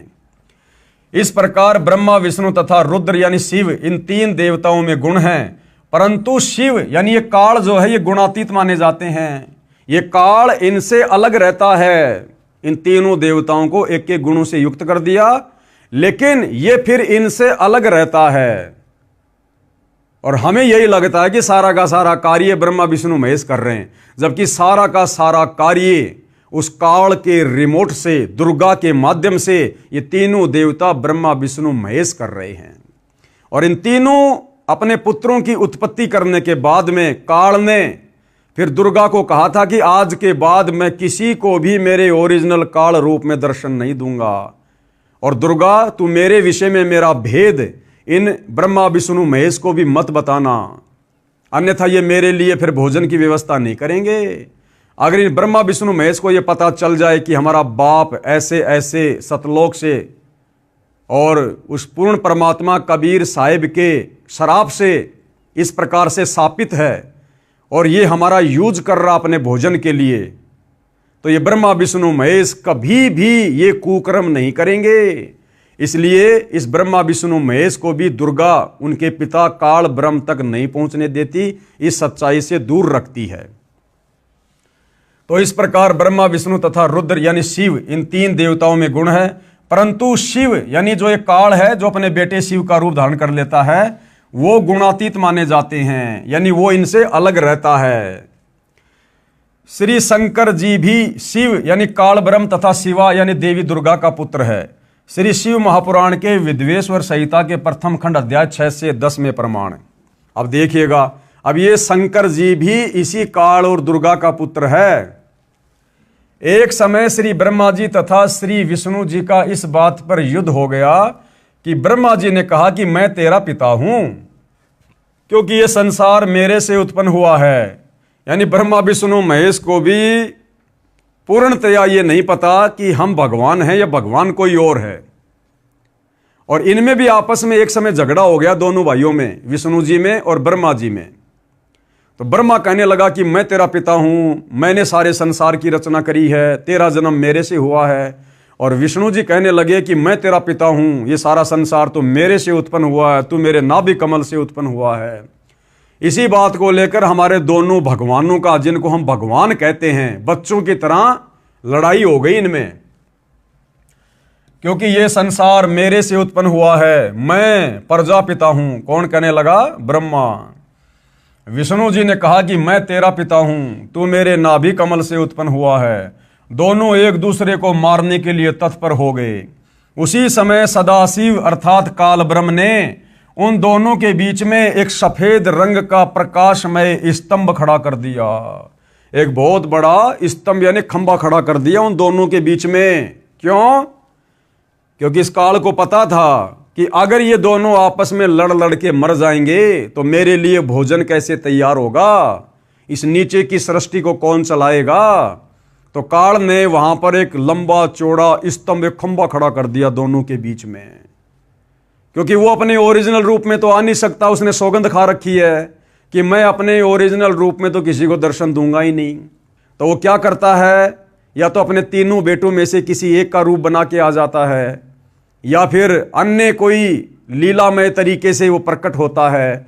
तो यहां पर वो एक लंबा चौड़ा उसने खंभा जो है प्रकट कर दिया उन दोनों के बीच में। अब ये दोनों देवता लड़ाई करना तो भूल गए और उस खंभे को देखने लग गए, इतना लंबा चौड़ा, उसका और छोर देखने लग गए। दोनों एक दूसरे को मारने के लिए तत्पर हो गए। उसी समय सदाशिव यानी काल ब्रह्म ने उन दोनों के बीच में एक सफेद रंग का प्रकाशमय स्तंभ यानी खंभा खड़ा कर दिया। उसके पश्चात अपने पुत्र तमगुण शिव के रूप में प्रकट होकर उस स्तंभ को अपने लिंग यानी प्राइवेट पार्ट का आकार दे दिया। अब देखना भाइयों और बहनों, शिवलिंग की पूजा कैसे शुरू हुई है। ये काल ऐसे आप और हमारे को ओछी साधना करवाता है, आधी अधूरी और घटिया साधना करवाता है। हमें वेदों के अनुसार भी साधना नहीं करने देता। ये नहीं चाहता कि कोई भी प्राणी सत्य साधना करके उस परम अक्षर ब्रह्म की, सनातन परम धाम की तत्वदर्शी संत से उपदेश लेके सच्ची साधना कर ले। क्यों? इसको डर है, इसको भय है। अगर मेरे लोक से ये प्राणी सत्य साधना करके सतलोक में चले गए तो मुझे जो 1 लाख स्त्री पुरुष रोजाना खाने का श्राप लगा हुआ है, फिर मेरे भोजन का क्या होगा। तो ये काल हमें इसी प्रकार से भाइयों और बहनों पेड़ पौधों की पूजा पे, जानवरों की पूजा पे, देवी देवताओं की पूजा पे, ब्रह्मा विष्णु महेश की पूजा पे, तीर्थों की पूजा पे, धामों की पूजा पे, श्राद्ध निकालना, प्रेत पूजा, भूत पूजा, ये पितृ पूजा, कावड़ लाना, ये हमें इस प्रकार की शास्त्र विरुद्ध साधनाओं के ऊपर लगा के रखता है ताकि हम जन्मते रहें, मरते रहें और हम इसका भोजन बनते रहें। तो वहां इस काल ने क्या किया, जहां ब्रह्मा और विष्णु जी आपस में लड़ाई कर रहे थे, वहां पर इसने क्या किया, पहले तो एक तेजोमय स्तंभ खड़ा कर दिया। वो दोनों लड़ना तो भूल गए और उस खंबे को देखने लग गए। उसके बाद तुरंत ही ये काल अपने पुत्र शंकर जी के रूप में प्रकट हो गया, वहां पर शंकर जी का रूप बनाकर। और वो जो खंबा था लंबा चौड़ा, उसको अपने प्राइवेट पार्ट यानी लिंग का आकार दे दिया, लिंग का आकार। उसके पश्चात अपने पुत्र तमगुण शिव के रूप में प्रकट होकर उस स्तंभ को अपने लिंग यानी प्राइवेट पार्ट का आकार दे दिया। उसी दिन से शिव जी का लिंग विख्यात हुआ, यानी उस दिन के बाद से भाई और बहनों शिवलिंग की पूजा प्रारंभ हो गई। अब ये दुनिया शिवलिंग के नाम पर किस चीज की पूजा कर रही है, उस काल के प्राइवेट पार्ट की, लिंग की पूजा कर रही है। अरे पूजा करनी चाहिए भगवान की, परमात्मा की, और दुनिया पूजा कर रही है काल के लिंग की, प्राइवेट पार्ट की। मुक्ति कैसे मिलेगी भाई, दुर्गति होगी, दुर्गति। उस स्तंभ को अपने लिंग यानी प्राइवेट पार्ट का आकार दे दिया। उसी दिन से शिव जी का लिंग विख्यात हुआ, लिंग पूजा प्रारंभ हुई। 5वें अध्याय के श्लोक 26 और 31 में उस काल ब्रह्म ने स्वयं शंकर के रूप में प्रकट होकर उनको बताया कि तुम दोनों में से कोई भी कर्ता यानी भगवान नहीं है। ब्रह्मा विष्णु महेश को काल ने अपने सबसे छोटे बेटे शिव जी के रूप में, शंकर जी के रूप में प्रकट होकर कहा कि ये ब्रह्मा और विष्णु, तुम दोनों में से कोई भी कर्ता नहीं है, भगवान नहीं है। तुमने यानी ब्रह्मा और विष्णु ने जो अज्ञानता से अपने आप को ईश माना यानी भगवान माना, यानी अपने को जगत का कर्ता माना, ये बड़ा ही अद्भुत हुआ। काल कहने लगा कि हे ब्रह्मा और विष्णु, तुम दोनों ने जो अपने अपने आप को जगत का स्वामी मान लिया कि मैं तेरा बाप, मैं तेरा बाप, मैंने संसार रचा है, कहते हैं ये तो बड़ा आश्चर्य है, तुमने अपने आप को भगवान कह कैसे दिया। उसी भ्रम को दूर करने के लिए मैं रण स्थल पर आया हूं। यानी तुम दोनों यहां जो ये लड़ाई कर रहे थे ना, तुम्हारे इसी भ्रम को दूर करने के लिए कि तुम्हारे में से भगवान कोई नहीं है, इसीलिए मैं यहां पर आया हूं। अब तुम दोनों अपना अभिमान त्याग कर मुझ ईश्वर में अपनी बुद्धि लगाओ। और क्या कहा शिव रूप में कि अब तुम दोनों अपने अभिमान को त्याग कर, इस भाव को छोड़कर कि मैं भगवान, मैं भगवान, और कहा कि मेरे अंदर ध्यान लगाओ। अब भाई और बहनों, ब्रह्मा विष्णु महेश नहीं समझ पाए कि हमारे भाई के रूप में ये कौन है, शंकर के रूप में ये कौन खड़ा है। अब इन दोनों देवताओं ने वहां उसको शिवजी मान लिया और उनके मन में ये आया कि भैया न तो मैं ब्रह्मा भगवान हूं, ना मैं विष्णु भगवान हूं, ये हमारा छोटा भाई शंकर है भाई सब कुछ, ये लीला कर रहा अपने आप को छुपाए हुए। और हमारे ये जो अनुवाद करता है, जिन्होंने धर्मशास्त्रों का अनुवाद किया है, इनको ये तत्व ज्ञान नहीं था, ये ब्रह्मा विष्णु महेश से ऊपर किसी को जानते नहीं थे। तो काल ने जब वो शिवजी का रूप धारण किया तो हमारे धर्म गुरुओं ने, अनुवादकर्ताओं ने ये सोच लिया कि भैया ये जो शिव शंकर है ना, ये सबसे बड़ा भगवान है, ये ब्रह्मा और विष्णु से भी बड़ा है, और ये सारी की सारी लीला वहां पर शंकर भगवान ने की थी। और ये शंकर भगवान ही ब्रह्मा का रूप बना के उत्पत्ति करता है, विष्णु का रूप बना के सबका पालन पोषण करता है, और शिव रूप बनाकर संहार करता है। तो इस प्रकार से हमारे धर्मगुरु और इन धर्म शास्त्रों का अनुवाद करने वाले अनुवादक भ्रमित रहे, भगवान कौन है, परमात्मा कौन है, और इस प्रकार इन्होंने शंकर जी को सर्वश्रेष्ठ मान लिया। हे पुत्रों, यानी शिव जी के रूप में वो काल कह रहा है ब्रह्मा और विष्णु को, मैंने तुमको तुम्हारे तप के प्रतिफल में जगत की उत्पत्ति और स्थिति रूप 2 कार्य दिए हैं। यानी इस ब्रह्मा जी ने जो तप किया था कमल के फूल पर बैठकर, और उसके बाद में जब ये अपने पिता की प्राप्ति के लिए गया तो इसने काफी लंबे समय तक इसने जो है ध्यान लगाया था, तो इसका वो तप बन गया। तो काल क्या कह रहा कि मैंने तुमको तुम्हारे तप के प्रतिफल में जगत की उत्पत्ति, यानी मैंने ब्रह्मा जी को रजोगुण युक्त करके जगत की उत्पत्ति का भार सौंपा, और स्थिति यानी विष्णु जी को पालन पोषण की स्थिति सतोगुण रूप देकर 2 कार्य दिए। इसी प्रकार मैंने शंकर और रुद्र को 2 कार्य संहार व तिरोगति दिए हैं।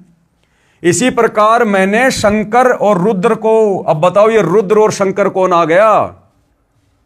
अरे काल ने तो पहले से ही शिव जी का रूप बना रखा था, शंकर जी का रूप बना रखा था, फिर ये यहां ये क्यों कह रहा है कि इसी प्रकार मैंने शंकर और रुद्र को 2 कार्य संहार व तिरोगति दिए हैं। अर्थात ये जो शिव रूप में ब्रह्मा विष्णु महेश के सामने जो प्रकट था उस समय, वो ये त्रिलोकीय शिव नहीं था, ब्रह्मा विष्णु का भाई शिव नहीं था, वो काल इनका पिता उस समय वहां पर शिव रूप बनाकर आया था। अन्यथा भाई और बहनों, ब्रह्मा और शंकर जी तो 2 हो गए, और उसके बाद ये 2 का नाम और ले रहा है कि इसी प्रकार मैंने शंकर और रुद्र को, तो 2 तो हो गए ब्रह्मा और विष्णु, और 2 हो गए शंकर और रुद्र, यानी 4 हो गए। और ये बोलने वाला जो शिव जी के रूप में है ये हो गया 5वां। तो ये 5वां कौन है? ये इनका पिता काल है। इसी प्रकार मैंने शंकर और रुद्र को 2 कार्य संहार व तिरोगति दिए हैं। मुझे वेदों में ब्रह्म कहा है। हो गया स्पष्ट भाई और बहनों? अब ये खुद कह रहा है जो शंकर जी के रूप में है, मुझे वेदों में ब्रह्म कहा है। मेरे 5 मुख हैं, एक मुख से अकार, दूसरे मुख से उकार, तथा तीसरे मुख से मकार, चौथे मुख से बिंदु, तथा 5वें मुख से नाद प्रकट हुए। अब बताओ शंकर जी के 5 मुख कहां भाई?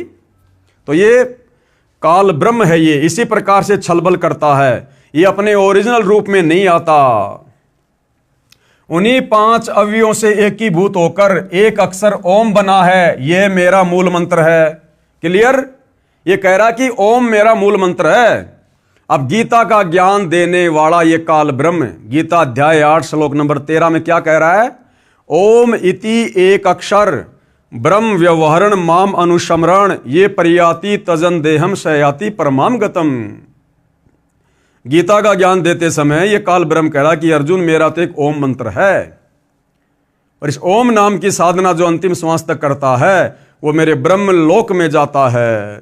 तो यहां पर ये क्या कह रहा है कि उन्हीं 5 अवयवों से एकीभूत होकर एक अक्षर ओम बना है, और यह मेरा मूल मंत्र है। ये ओम मेरा मूल मंत्र है।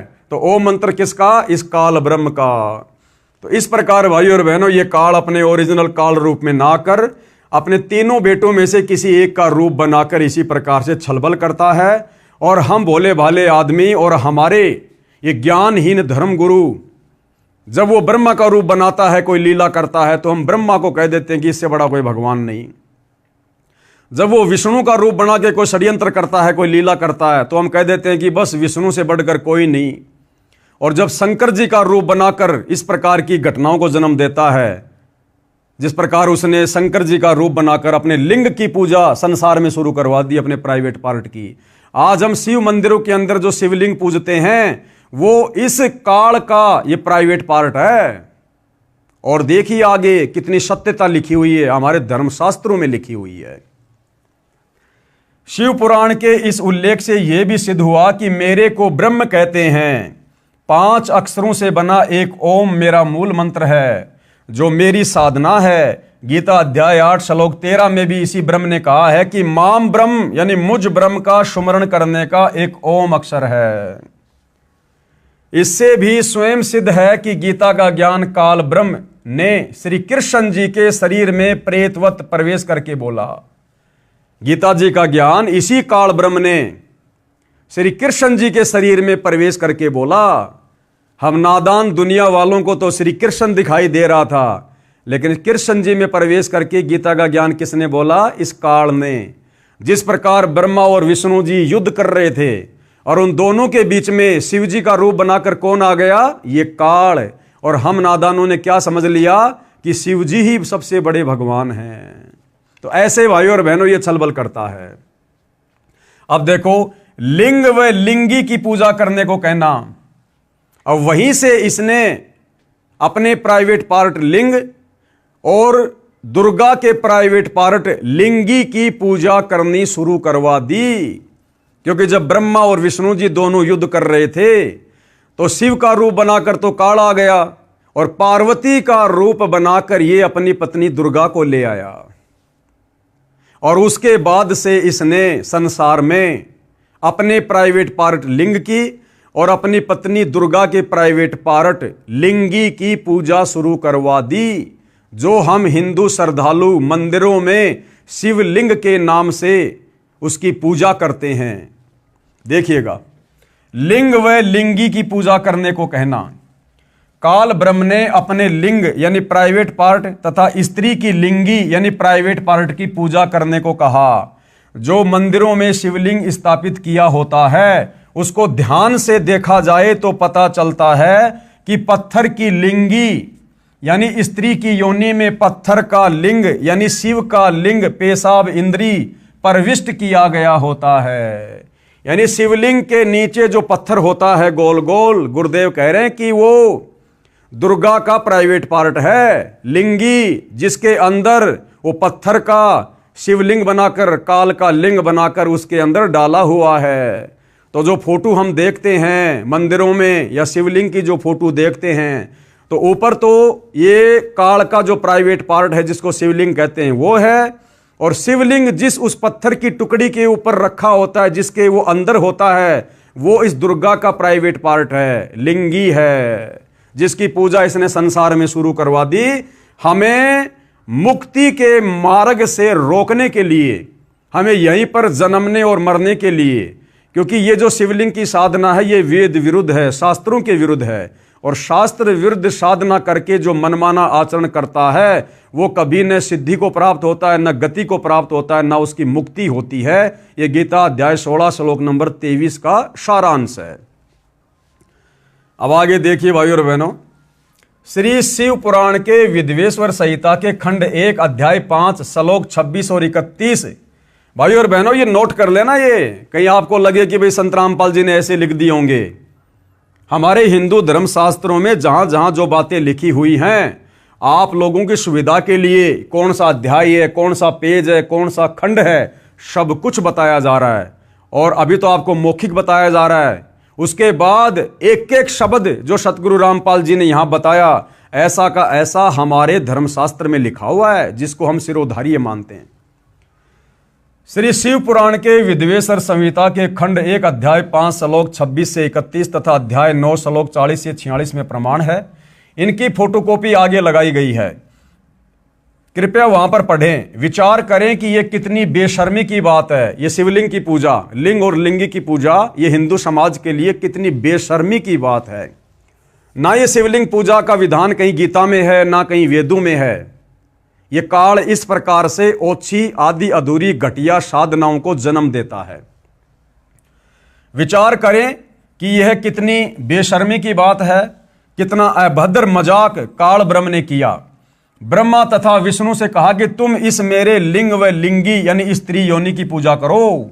वहां पर शिव जी के रूप में प्रकट होकर इस काल ने लिंग और लिंगी की पूजा शुरू करवा दी।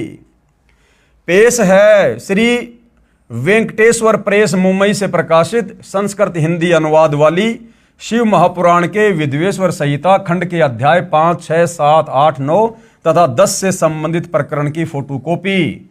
अब देखिए भाई और बहनों, अभी तक जो बातें आपको बताई गई है, अब ये उसी पवित्र हिंदू धर्म के शास्त्र से आपको दिखाई जा रही है, जो आपको ऊपर बता दिया गया कौन सा अध्याय है, कौन सा खंड है, कौन सा पेज है। अब ध्यान से पढ़ लीजिएगा। हे योगेंद्र, मैं उस लिंगाविर्भाव का लक्षण सुनाना चाहता हूं। नंदीकेश्वर बोले, हे वत्स सुनो, मैं तुम्हारी प्रीति से कहता हूं, पूर्व काल में जो पहला कल्प था, जो लोक में विख्यात है, उस समय महात्मा ब्रह्म और विष्णु परस्पर युद्ध हुआ। यानी महात्मा ब्रह्मा और विष्णु जी का युद्ध शुरू हुआ। उनके मान के दूर करने को, उनके मान यानी उनके घमंड को, उनके अहंकार को दूर करने के लिए, जो ब्रह्मा कह रहा था कि मैं तेरा पिता, विष्णु कह रहा था मैं तेरा पिता, उनके मान दूर करने को उनके बीच में उन निष्कल परमात्मा ने यानी उस काल ब्रह्म ने स्तंभ रूप अपना स्वरूप दिखाया और लंबा चौड़ा स्तंभ खड़ा कर दिया दोनों के बीच में। तब जगत के हित की इच्छा से निर्गुण शिव ने यानी उस काल ब्रह्म ने उस तेजोमय स्तंभ से अपने लिंग कार का स्वरूप दिखाया। ब्रह्मा विष्णु महेश जब युद्ध कर रहे थे, उनके बीच में इस काल ने एक तेजोमय लिंग खड़ा कर दिया था, स्तंभ। और बाद में क्या किया काल ने, उस स्तंभ को अपने प्राइवेट पार्ट, अपने लिंग का आकार दे दिया। उसी दिन से लोक में यानी संसार में वह निष्कल शिवजी का लिंग विख्यात हुआ। उसी दिन से भाई और बहनों ये शिवलिंग की पूजा शुरू हो गई, उस काल के प्राइवेट पार्ट की। यह आप लोगों के सामने है, हिंदी संस्कृत दोनों साथ में है। ये कोई दक्षिणी अफ्रीका के लोगों का शास्त्र नहीं है भाई और बहनों, ये विशेषकर हिंदू समाज से जुड़े भाई बहनों का अति पूजनीय और शिरोधार्य शास्त्र है। अब पढ़िएगा आगे। सगुण रूप में बेर रूप की कल्पना की गई। देवताओं की वह बेर पूजा इच्छानुसार भोगों की देनहारी है, परंतु शिव का लिंग बेर भोग और मोक्ष दोनों को देने वाला है। यानी फिर उसकी लिंग पूजा की महिमा बता दी गई। इति शिव महापुराण विद्वेश्वर संहिता भाषाया पंचोध्याय। नंदीकेश्वर बोले, हे योगींद्र, आगे एक समय विष्णु भगवान शेष सैया अपने गरुड़ आदि पार्षदों युक्त लक्ष्मी सहित शयन कर रहे थे। यानी आगे बता रहे हैं कि एक समय भगवान विष्णु लक्ष्मी और अपने नौकरों के साथ में शेष सैया पर विराजमान थे, आनंद ले रहे थे, विश्राम कर रहे थे। उस समय ब्रह्म ज्ञानियों में श्रेष्ठ ब्रह्मा जी अपनी इच्छा से ही वहां आए। उस समय क्या हुआ कि ब्रह्मा जी अपनी इच्छा से घूमता घूमता वहां श्री विष्णु जी के पास चला गया। सब प्रकार सुंदर सेज पर शयन करते हुए कमल लोचन विष्णु जी से पूछने लगे। और ब्रह्मा जी ने विष्णु जी से क्या पूछा? ब्रह्मा जी ने विष्णु जी से पूछा कि तुम कौन हो जो मुझे देखकर अभिमानी पुरुष के समान शयन करते हो। यानी भाई और बहनों, जब ब्रह्मा जी वहां गए विष्णु जी के पास में, तो विष्णु जी ने ब्रह्मा जी का आदर सत्कार नहीं किया, ये भी नहीं पूछा कि आओ ब्रह्मा जी, बैठो ब्रह्मा जी, उल्टा मुंह फेर लिया ब्रह्मा जी को देखकर। तो ब्रह्मा जी ने क्या कहा, तुम कौन हो जो मुझे देखकर अभिमानी पुरुष शयन करते हो, हे वत्स। ब्रह्मा जी बोले विष्णु को, हे बेटा उठो, देखो मैं तुम्हारा स्वामी आया हूं, यानी मैं तेरा भगवान आया हूं, मैं तेरा बाप आया हूं। और आए हुए गुरु को देखकर जो अभिमान करता है, उस द्रोही मूड का प्रायश्चित होना निश्चित है। और इस प्रकार से जो आदर सम्मान नहीं करता है तो उसका घमंड तोड़ना जरूरी हो जाता है। यह सुनकर विष्णु जी के अंतर में तो क्रोध हुआ। अब ये बातें सुनकर ब्रह्मा जी के मुंह से अब विष्णु जी के अंदर तो आया गुस्सा, लेकिन बाहर से बिल्कुल शांत बने रहे। यह सुनकर विष्णु जी के अंतर में तो क्रोध हुआ, परंतु बाहर से शांत रहे और बोले, हे वत्स। अब विष्णु जी प्यार से क्या बोले ब्रह्मा को, हे बेटा तुम्हारा मंगल हो, बैठो इस आसन पर विराजो। कि अगर तेरे को बैठने की ज्यादा चाहत है ना तो बैठ जा भाई तू इस आसन पे। इस समय तुम्हारा नेत्र कुटिल और तुम्हारा मुख वक्र क्यों हो रहा है, कि तेरी आंखें और तेरा मुंह टेढ़ा मेढ़ा क्यों हो रहा है, विष्णु ने पूछा ब्रह्मा जी से। ब्रह्मा जी बोले, हे वत्स विष्णु, हे बेटा विष्णु, तुमको समय के प्रभाव से अभिमान है कि तेरे को घमंड हो गया है। हे पुत्र, ब्रह्मा जी कह रहे हैं विष्णु को, हे पुत्र मैं तुम्हारा रक्षक और जगत का पितामह हूं। विष्णु जी बोले, ये तो सब जगत मुझ में स्थित है, तुम चोर के समान किस प्रकार अपना कह रहे हो। अब विष्णु जी कह रहे, भैया ये संसार तो मेरा है, तुम चोरों की तरह क्यों इसको अपना कह रहे हो। यानी ये हमारे भगवान है भाई और बहनों, हमारे परमात्मा हैं ब्रह्मा विष्णु जी, जिनको दुनिया पूज रही है। अब हमें क्या शिक्षा मिलेगी इन भगवानों से। अरे दो भैंसे जैसे आपस में लड़ते हैं ना, कोई भैंसा दूसरे भैंसे की जमीन में चला जाता, उसके क्षेत्र में चला जाता, तो दूसरा भैंसा कैसे लड़ता है, झगड़ता है, मारने को दौड़ता है। ये हमारे भगवानों के लक्षण हैं, श्री ब्रह्मा जी श्री विष्णु जी को। तो सोचो हम क्या शिक्षा लेंगे इनसे। तुम मेरी नाभि कमल से उत्पन्न हुए हो, तुम मेरे नाभि कमल से उत्पन्न हुए हो। बीच में भाई और बहनों ये संस्कृत है। तो विष्णु जी क्या कह रहे हैं ब्रह्मा जी को कि तुम मेरे नाभि कमल से उत्पन्न हुए हो, इससे मेरे पुत्र हो। विष्णु जी कह रहे हैं भैया तू मेरा बेटा है, तू तो मेरे नाभि कमल से उत्पन्न हुआ है, मुझे पुत्र कहना व्यर्था है, इसलिए मुझ विष्णु को अपना बेटा कहना बेकार है। नंदीकेश्वर बोले, इस प्रकार ब्रह्मा विष्णु दोनों ही रजोगुण से मुग्ध होकर विवाद करने लगे। वो दोनों देवता आपस में गुट्टम गुट्टा लड़ाई झगड़ा करने लग गए। ब्रह्मा जी और विष्णु जी हमारे भगवान, हिंदू समाज के भगवान। मैं श्रेष्ठ हूं, मैं स्वामी हूं, ऐसा कहकर एक दूसरे को मारने की इच्छा से युद्ध करने में उत्सुक हुए। दोनों ने बांस मार लिए, हथियार निकाल लिए कि मैं भगवान, मैं भगवान। और हंस और गरुड़ वाहन पर स्थित हो ये दोनों देव युद्ध करने लगे। अब श्री ब्रह्मा जी का वाहन क्या है, हंस, और विष्णु जी का वाहन क्या है, गरुड़। अब दोनों अपने अपने रथ पे सवार हो गए, अपने अपने वाहनों पर, और आपस में ब्रह्मा जी और विष्णु जी युद्ध करने लगे, लड़ाई करने लगे। और हंस और गरुड़ वाहन पर स्थित होकर ये दोनों देव युद्ध करने लगे। तब ब्रह्मा और विष्णु के वाहन गण भी युद्ध करने लगे, हंस और गरुड़ भी आपस में लड़ने लगे। तब संपूर्ण देवता, भाई और बहनों ऊपर तो आपने ब्रह्मा और विष्णु जी का देख लिया, इन हमारे भगवानों की स्थिति देख लिया आपने। बच्चों से ज्यादा दिमाग नहीं है इनमें, बच्चों से ज्यादा, जो कह रहे हैं कि हम संसार को चला रहे हैं। अरे संसार को चलाने वाले अगर ऐसे बच्चों की तरह लड़ेंगे मरेंगे तो संसार का क्या होगा। फिर ये संसार कौन चला रहा है। और आगे देखना, हमारे देवी देवता जिनकी हम पूजा पाठ करते हैं, दोनों भाई आपस में लड़ रहे हैं, और हमारे देवी देवता ऊपर से उनके ऊपर फूल बरसा रहे हैं। वाह जी वाह, बड़ा अद्भुत युद्ध हो रहा है, ऐसा युद्ध हमने पहले कभी देखा ही नहीं। हमारे देवी देवता उन पर फूल बरसा रहे कि लड़ो मरो कटो।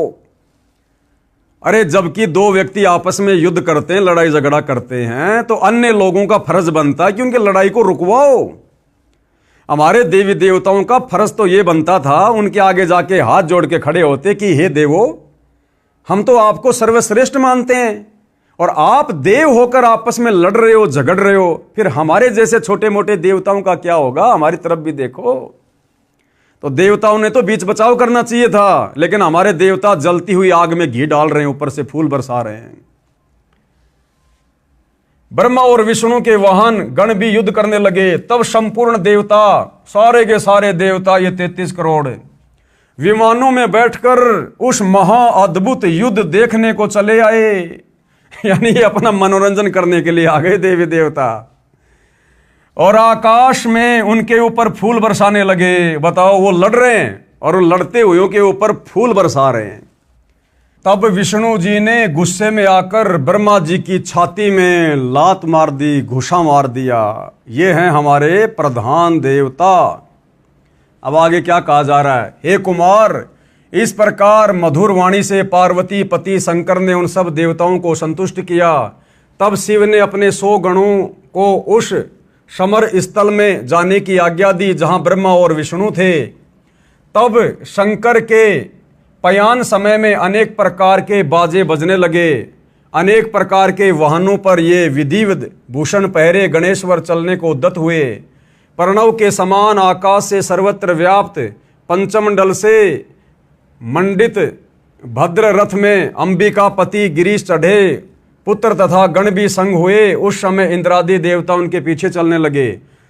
सुंदर ध्वजा व्यजन चमर पुष्प वर्षा संगीत नृत्य बाजों से सम्मानित हो शिवजी पार्वती सहित ब्रह्मा विष्णु के निकट समर भूमि में सेना सहित गए। अब वहां पर भाई और बहनों, इन दोनों के छोटे भाई शंकर जी भी पहुंच गए अपने सहपरिवार उस युद्ध को देखने के लिए। बताओ, युद्ध कोई देखने की चीज है, कोई मनोरंजन की चीज है। और जाकर मेघों के मध्य में छिपकर, यानी बादलों के बीच में छुपकर वो लड़ाई देखने लगे। उनका निरंतर होने वाला युद्ध देखा। उस समय बाजों की ध्वनि नहीं होती थी और बड़ा गणों का भी शब्द शांत हो गया। उस समय ब्रह्मा और विष्णु परस्पर एक दूसरे को मारने की इच्छा से माहेश्वर और पाशुपताशरे तथा अस्त्रों की ज्वाला मानो त्रिलोकी भस्म करने लगे। तब शिवजी ने वह अकाल प्रलय देखकर महाअग्नि के समान, महाभयंकर आकृति के समान उन दोनों के बीच में वह निर्गुण ब्रह्म स्थिर हुए। फिर से भाई और बहनों, वहां पर इस काल बलि को आना पड़ा। इस काल बलि ने फिर से वहां पर अपना एक तेजोमय रूप प्रकट कर दिया। वहां पर अग्नि के समान भयंकर ज्वाला उठाता हुआ एक रूप उसने, स्तंभ उसने वहां पर प्रकट कर दिया कि ये नादान फिर से मरेंगे, फिर से लड़ेंगे। ये इस संसार की सृष्टि स्थिति को कौन चलाएगा? मेरे भोजन को कौन तैयार करेगा? तो इस काल बलि को, इस ब्रह्म को फिर से आना पड़ा वहां पर। और क्या कह रहे हैं? महाअग्नि के समान, स्तंभ के समान, महाभयंकर आकृति के समान उन दोनों के बीच में वह निर्गुण ब्रह्म स्थिर हुए। वह लोक क्षय करने में समर्थ अस्त्र उस महाअग्नि के प्रकट होते ही क्षण मात्र में निपतित हो गया। यानी ब्रह्मा विष्णु महेश के वो अस्त्र शस्त्र फैल हो गए जब काल ने वो अग्नि के समान अपना रूप वहां पर जब वो प्रकट किया। यह अस्त्र शांत होने का अद्भुत चित्र देख, ये अद्भुत आकार क्या है? अब श्री ब्रह्मा जी और विष्णु ने देखा कि ये क्या आ गई भला, इसके आते तो हमारे अस्त्र शस्त्र फैल हो गए। दोनों उसको देखने लगे। ऐसा ब्रह्मा और विष्णु परस्पर कहने लगे, यह इंद्रिय अगोचर स्तंभ अग्नि रूप सा क्या उठा है? हम दोनों को इसका ऊपर और नीचे का भाग देखना चाहिए कि यह कहां से आया हुआ है। इस प्रकार कहकर दोनों वीर मानी परस्पर मिलकर उसकी परीक्षा करने को बहुत शीघ्रता से गए।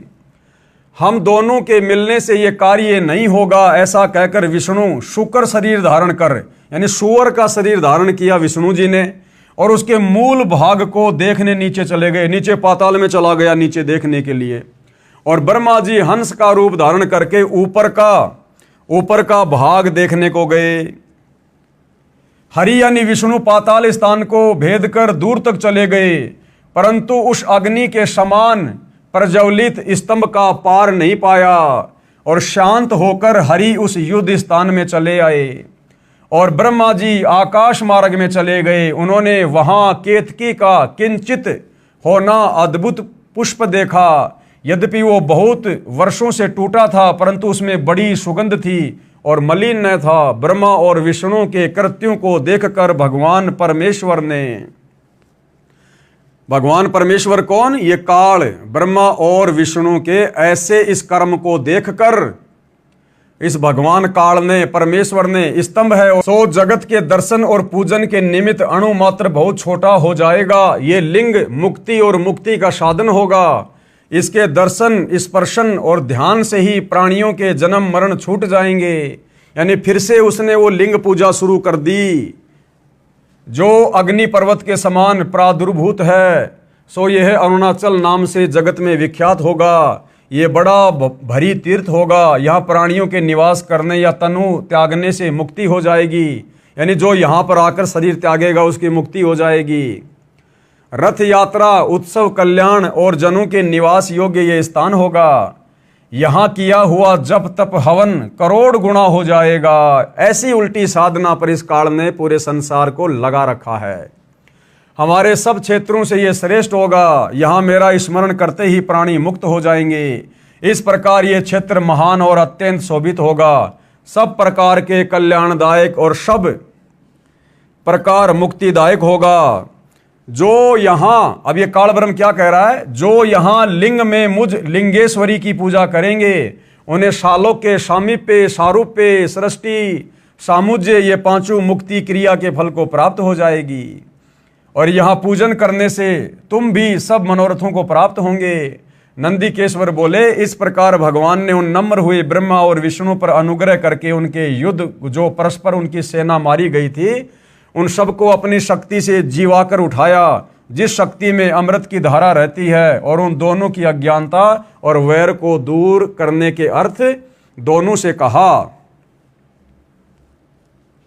मेरे सकल और निष्कल भेद दो रूप हैं, परंतु और ईश्वर नहीं, इस कारण उनके दो रूप नहीं हो सकते। पहला स्तंभ और पीछे मूर्तिमान रूप। यानी ये दोनों रूप उस काल के ही थे। वो काल ये कहना चाह रहा है कि ये दो रूप नहीं हो सकते, अलग अलग नहीं हो सकते। पहले वो स्तंभ रूप भी मेरा ही था, परंतु और ईश्वर नहीं, इस कारण उसके दो रूप नहीं हो सकते। पहला स्तंभ रूप और पीछे मूर्तिमान रूप धारण किया। इसमें ब्रह्म रूप निष्कल है और ईश्वर रूप सगुण है। मेरे ये दोनों रूप सिद्ध हैं, दूसरे किसी के नहीं हो सकते। इस कारण तुम दोनों को अथवा दूसरों को ईश्वर की प्राप्ति नहीं हो सकती। तुमने जो अज्ञानता से अपने को ईश माना, ये बड़ा अद्भुत हुआ। उसके दूर करने को ही मैं रण क्षेत्र में आया। अब तुम अपना अभिमान त्याग कर मुझ ईश्वर में अपनी बुद्धि लगाओ। मेरे प्रसाद से लोक में सब अर्थ प्रकाश करते हैं। मुझ गुरु के वचन ही तुमको बारंबार प्रमाण है। तुम्हारी प्रीति से ही ये गूढ़ ब्रह्म तव मैं तुमसे कहता हूं।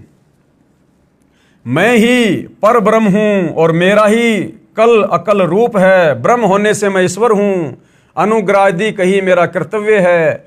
सर्वव्यापी होने से और जगत के वर्धक होने से मैं ब्रह्मा हूं। हे ब्रह्म केशव, समत्व और व्यापक होने से मैं आत्मा हूं और संपूर्ण जीव आत्मा नहीं है, इसमें संदेह नहीं। अनुग्रह से ही यह सर्ग के अंत तक जो जगत का कृत्य और पंचक है, मैं इस सब का ईश हूं। ये मेरा है, मेरे सिवाय किसी दूसरे का नहीं है।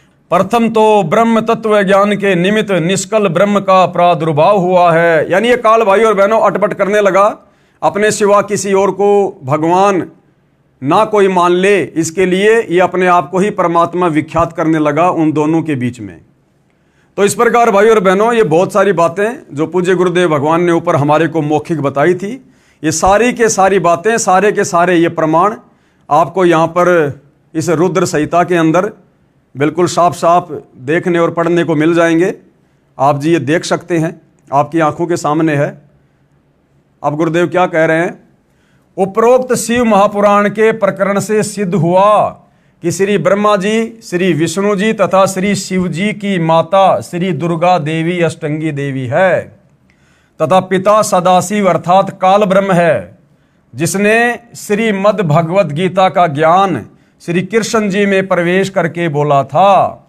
इसी को क्षर पुरुष, क्षर ब्रह्म यानी ज्योति निरंजन काल ब्रह्म भी कहा गया है। यही प्रमाण श्रीमद् भगवद गीता अध्याय 14 श्लोक नंबर 3 से 5 में भी है कि रजगुण ब्रह्मा, सतगुण विष्णु और तम गुण शंकर, तीनों गुण प्रकृति अर्थात दुर्गा देवी से उत्पन्न हुए हैं। यानी रजगुण ब्रह्मा, सतगुण विष्णु, तम गुण शिव जी, ये तीनों गुण इस प्रकृति देवी अर्थात अष्टंगी अंबिका जगदम्बा इस दुर्गा से उत्पन्न हुए हैं काल के सहयोग से। प्रकृति तो सब जीवों को उत्पन्न करने वाली माता है। प्रकृति यानी ये दुर्गा, काल कह रहा है कि ये जो प्रकृति है ना, ये दुर्गा, ये तो सब जीवों को उत्पन्न करने वाली है। और मैं कौन? ये गीता का ज्ञान देने वाला ब्रह्म सब जीवों का पिता हूं। मैं दुर्गा प्रकृति के गर्भ में बीज स्थापित करता हूं, यानी दुर्गा के साथ में शारीरिक संबंध बनाकर इस प्रकार से मैं उत्पत्ति करता हूं, जिससे सबकी उत्पत्ति होती है। ये तीनों गुण कौन से? रजगुण ब्रह्मा, सतगुण विष्णु, तम गुण शिव जी ही जीवात्मा को शरीर में बांधते हैं। यानी सब जीवों को काल के जाल में फंसाकर रखने वाले ये तीनों देवता हैं, तीन गुण हैं ये। इसीलिए इस काल ने गीता अध्याय 7 श्लोक नंबर 12 से 15 में इन तीनों गुणों के द्वारा जिनकी बुद्धि हरी जा चुकी है उनको 4 गालियां दी है। यानी जो केवल ब्रह्मा विष्णु महेश की भक्ति तक सीमित हैं, ऊपर इस काल की भक्ति नहीं करते, काल ने उनके लिए कहा कि वो तो आसुर स्वभाव को धारण किए हुए मनुष्यों में नीच दूषित कर्म करने वाले मूढ़ मूर्ख मुझको भी नहीं भजते। यही प्रमाण गीता अध्याय 7 श्लोक 12 से 15 में है कि जिनकी बुद्धि तीनों गुणों रजगुण ब्रह्मा, सतगुण विष्णु तथा तम गुण शिव से मिलने वाले क्षणिक लाभ यानी थोड़े बहुत लाभ तक सीमित है, यानी जिनका ज्ञान हरा जा चुका है, वे राक्षस स्वभाव को धारण किए हुए मनुष्यों में नीच दूषित कर्म करने वाले मूर्ख हैं, जो मुझे यानी गीता ज्ञान दाता इस काल ब्रह्म को भी नहीं भजते। विशेष अब क्या कह रहे हैं गुरुदेव भगवान? इस शिव पुराण के विद्वेश्वर संहिता खंड 1 अध्याय 9 के श्लोक 40 और 46 तथा अध्याय 5 के श्लोक 26 से 31 की फोटोकॉपी ऊपर लगी है, जो अभी हमने देखी है। इनमें कहा है कि काल ब्रह्म ने कहा है कि जीवों को जन्म मृत्यु के चक्कर में रजगुण ब्रह्मा, सतगुण विष्णु तथा तमगुण शिव ये तीनों गुण यानी तीनों देवता डालते हैं, अपना बचाव कर रहा है। ये काल ब्रह्म इस प्रकार कपट युक्त कार्य करता है, यानी सारी की सारी जिम्मेदारी, सारा का सारा दोष, ये पूरा का पूरा ठेकरा इस काल ने ब्रह्मा विष्णु महेश के सिर पे फोड़ दिया कि ये ब्रह्मा विष्णु महेश ही हैं जो यहाँ जीवों को कर्म बंधनों में बांध के रखते हैं, जन्म और मरण के चक्कर में रखते हैं। जबकि ब्रह्मा विष्णु महेश को ये कार्य एक एक गुण युक्त करके किसने दे रखा है? इसी काल ब्रह्म ने ब्रह्मा जी को रजोगुण युक्त करके यहाँ पर जीवों की उत्पत्ति करवाता है, विष्णु जी को शतोगुण से युक्त करके सबका पालन पोषण करवाता है, और शंकर जी को रजोगुण से युक्त करके फिर हमारा संहार करवाता है। लेकिन उसके बावजूद भी ये कपट युक्त बात कर रहा है और अपने आप को पाक साफ साबित करते हुए ब्रह्मा विष्णु महेश के ऊपर ठेकरा फोड़ रहा है। गीता अध्याय 7 श्लोक 12 में इसी ने कहा है कि जो कुछ तीनों गुणों यानी रजगुण ब्रह्मा से उत्पत्ति, सतगुण विष्णु से स्थिति तथा तमगुण शिव से संहार हो रहा है, इसका निमित्त मैं हूं, यानी मूल कारण तो मैं ही हूं। इन तीनों गुणों के प्रभाव से ये जो ब्रह्मा विष्णु महेश कार्य कर रहे हैं, वो गुण इनको मैंने दिए, इनका मूल कारण तो मैं ही हूं, कंट्रोलर तो मैं काल हूं। परम अक्षर ब्रह्म यानी कबीर जी ने यथार्थ ज्ञान अपनी प्रिय आत्मा संत गरीबदास छुड़ानी वाले को बताया। उन्होंने अपनी वाणी में उसे समझाया और कहा कि अकेले ब्रह्मा विष्णु तथा शिव इसके कारण नहीं है, और कौन है? ये आदरणीय गरीबदास जी की वाणी है। ब्रह्मा विष्णु महेश्वर यानी ब्रह्मा विष्णु शिव जी, माया और धर्मराया। माया कौन? ये दुर्गा, इन तीनों की माता, और ये धर्मराया कौन? ये काल, इन तीनों का पिता। ये 5 हो गए, ब्रह्मा विष्णु महेश्वर, माया और धर्मराया। इन 5 मिल प्रपंच बनाया, वाणी हमरी लइये। इन 5 मिल जीव अटकाए, जुगन जुगन हम आन छुड़ाए। परमात्मा कह रहे इन 5 ने मिलकर इन आत्माओं को यहां पर फंसा रखा है, और कह रहे हैं कि मैं यहां पर युगों युगों तत्वदर्शी संत का रूप धारण करके आता हूं और इनके जाल से जीव आत्माओं को समझाता हूं। पेश है गीता अध्याय 14 श्लोक 4 और 5 की फोटोकॉपी। गीता अध्याय 14 श्लोक नंबर 4 की फोटोकॉपी। संस्कृत में श्लोक है, नीचे अनुवाद है। ये काल ब्रह्म गीता का ज्ञान देने वाला क्या कह रहा है? हे अर्जुन, नाना प्रकार की सब योनियों में जितनी मूर्तियां अर्थात शरीरधारी प्राणी उत्पन्न होते हैं, नाना प्रकार की सब योनियों में यानी 84 प्रकार की योनियों में जितने भी जीव जंतु हैं, जितने भी शरीरधारी प्राणी हैं, गधे, कुत्ते, सूअर, इंसान, कीट, पतंग। हे अर्जुन, नाना प्रकार की सब योनियों में जितनी मूर्तियां यानी शरीर अर्थात शरीरधारी प्राणी उत्पन्न होते हैं, ये प्रकृति यानी दुर्गा तो उन सब की गर्भ धारण करने वाली माता है, और मैं यानी काल बीज को स्थापन करने वाला पिता हूं। यानी ये जो 21 ब्रह्मांड के अंतर्गत जितने भी प्राणी हैं, चाहे ब्रह्मा विष्णु महेश हैं, 33 करोड़ देवी देवता है, ऋषि मुनि है, आप और हमारे जैसे सामान्य इंसान हैं, ये काल गीता अध्याय 14 श्लोक 4 में क्या कह रहा है कि तमाम प्रकार के जीवों की मां तो ये दुर्गा है, और इस दुर्गा के गर्भ में बीज डालने वाला यानी दुर्गा के संयोग से सबको उत्पन्न करने वाला मैं काल सबका पिता हूं। गीता अध्याय 14 श्लोक 5 क्या कह रहा है? सत्वम रज तम इति गुणा प्रकृति संभवा निबंधति महाबाहो देहे देहीनम अव्यम। ये काल ब्रह्म क्या कह रहा है? हे अर्जुन, सत्व गुण, रजोगुण और तमोगुण यानी ब्रह्मा विष्णु महेश, ये प्रकृति से उत्पन्न तीनों गुण, प्रकृति कौन? दुर्गा से उत्पन्न ये तीनों गुण कौन? रजगुण ब्रह्मा, सतोगुण विष्णु, तमोगुण शिव जी, अविनाशी जीव आत्मा को शरीर में बांधते हैं। यानी हम सबकी आत्माएं अविनाशी है, आत्मा कभी किसी की नहीं मरती, लेकिन इस अविनाशी आत्मा को इस काल के रिमोट से ये ब्रह्मा विष्णु महेश यहां पर कर्म बंधनों में बांध के रखते हैं तीनों गुणों के प्रभाव से। तो बताओ भाई और बहनों, तीनों गुणों के प्रभाव से हम सभी इंसानों को कर्म बंधनों में बांधने वाले कौन? ब्रह्मा विष्णु महेश। और ब्रह्मा विष्णु महेश के माध्यम से हम सभी जीव आत्माओं को बंधवाने वाला कौन? ये काल और दुर्गा। और सारा संसार इसी काल और दुर्गा की और इस ब्रह्म की पूजा में लगा हुआ है, जिन्होंने हम सबको यहां पर कर्म बंधनों में बांध रखा है, जन्म और मृत्यु में रखते हैं। तो भला इनकी पूजा करने से हमारी मुक्ति कैसे होगी? ये विचारणीय विषय है।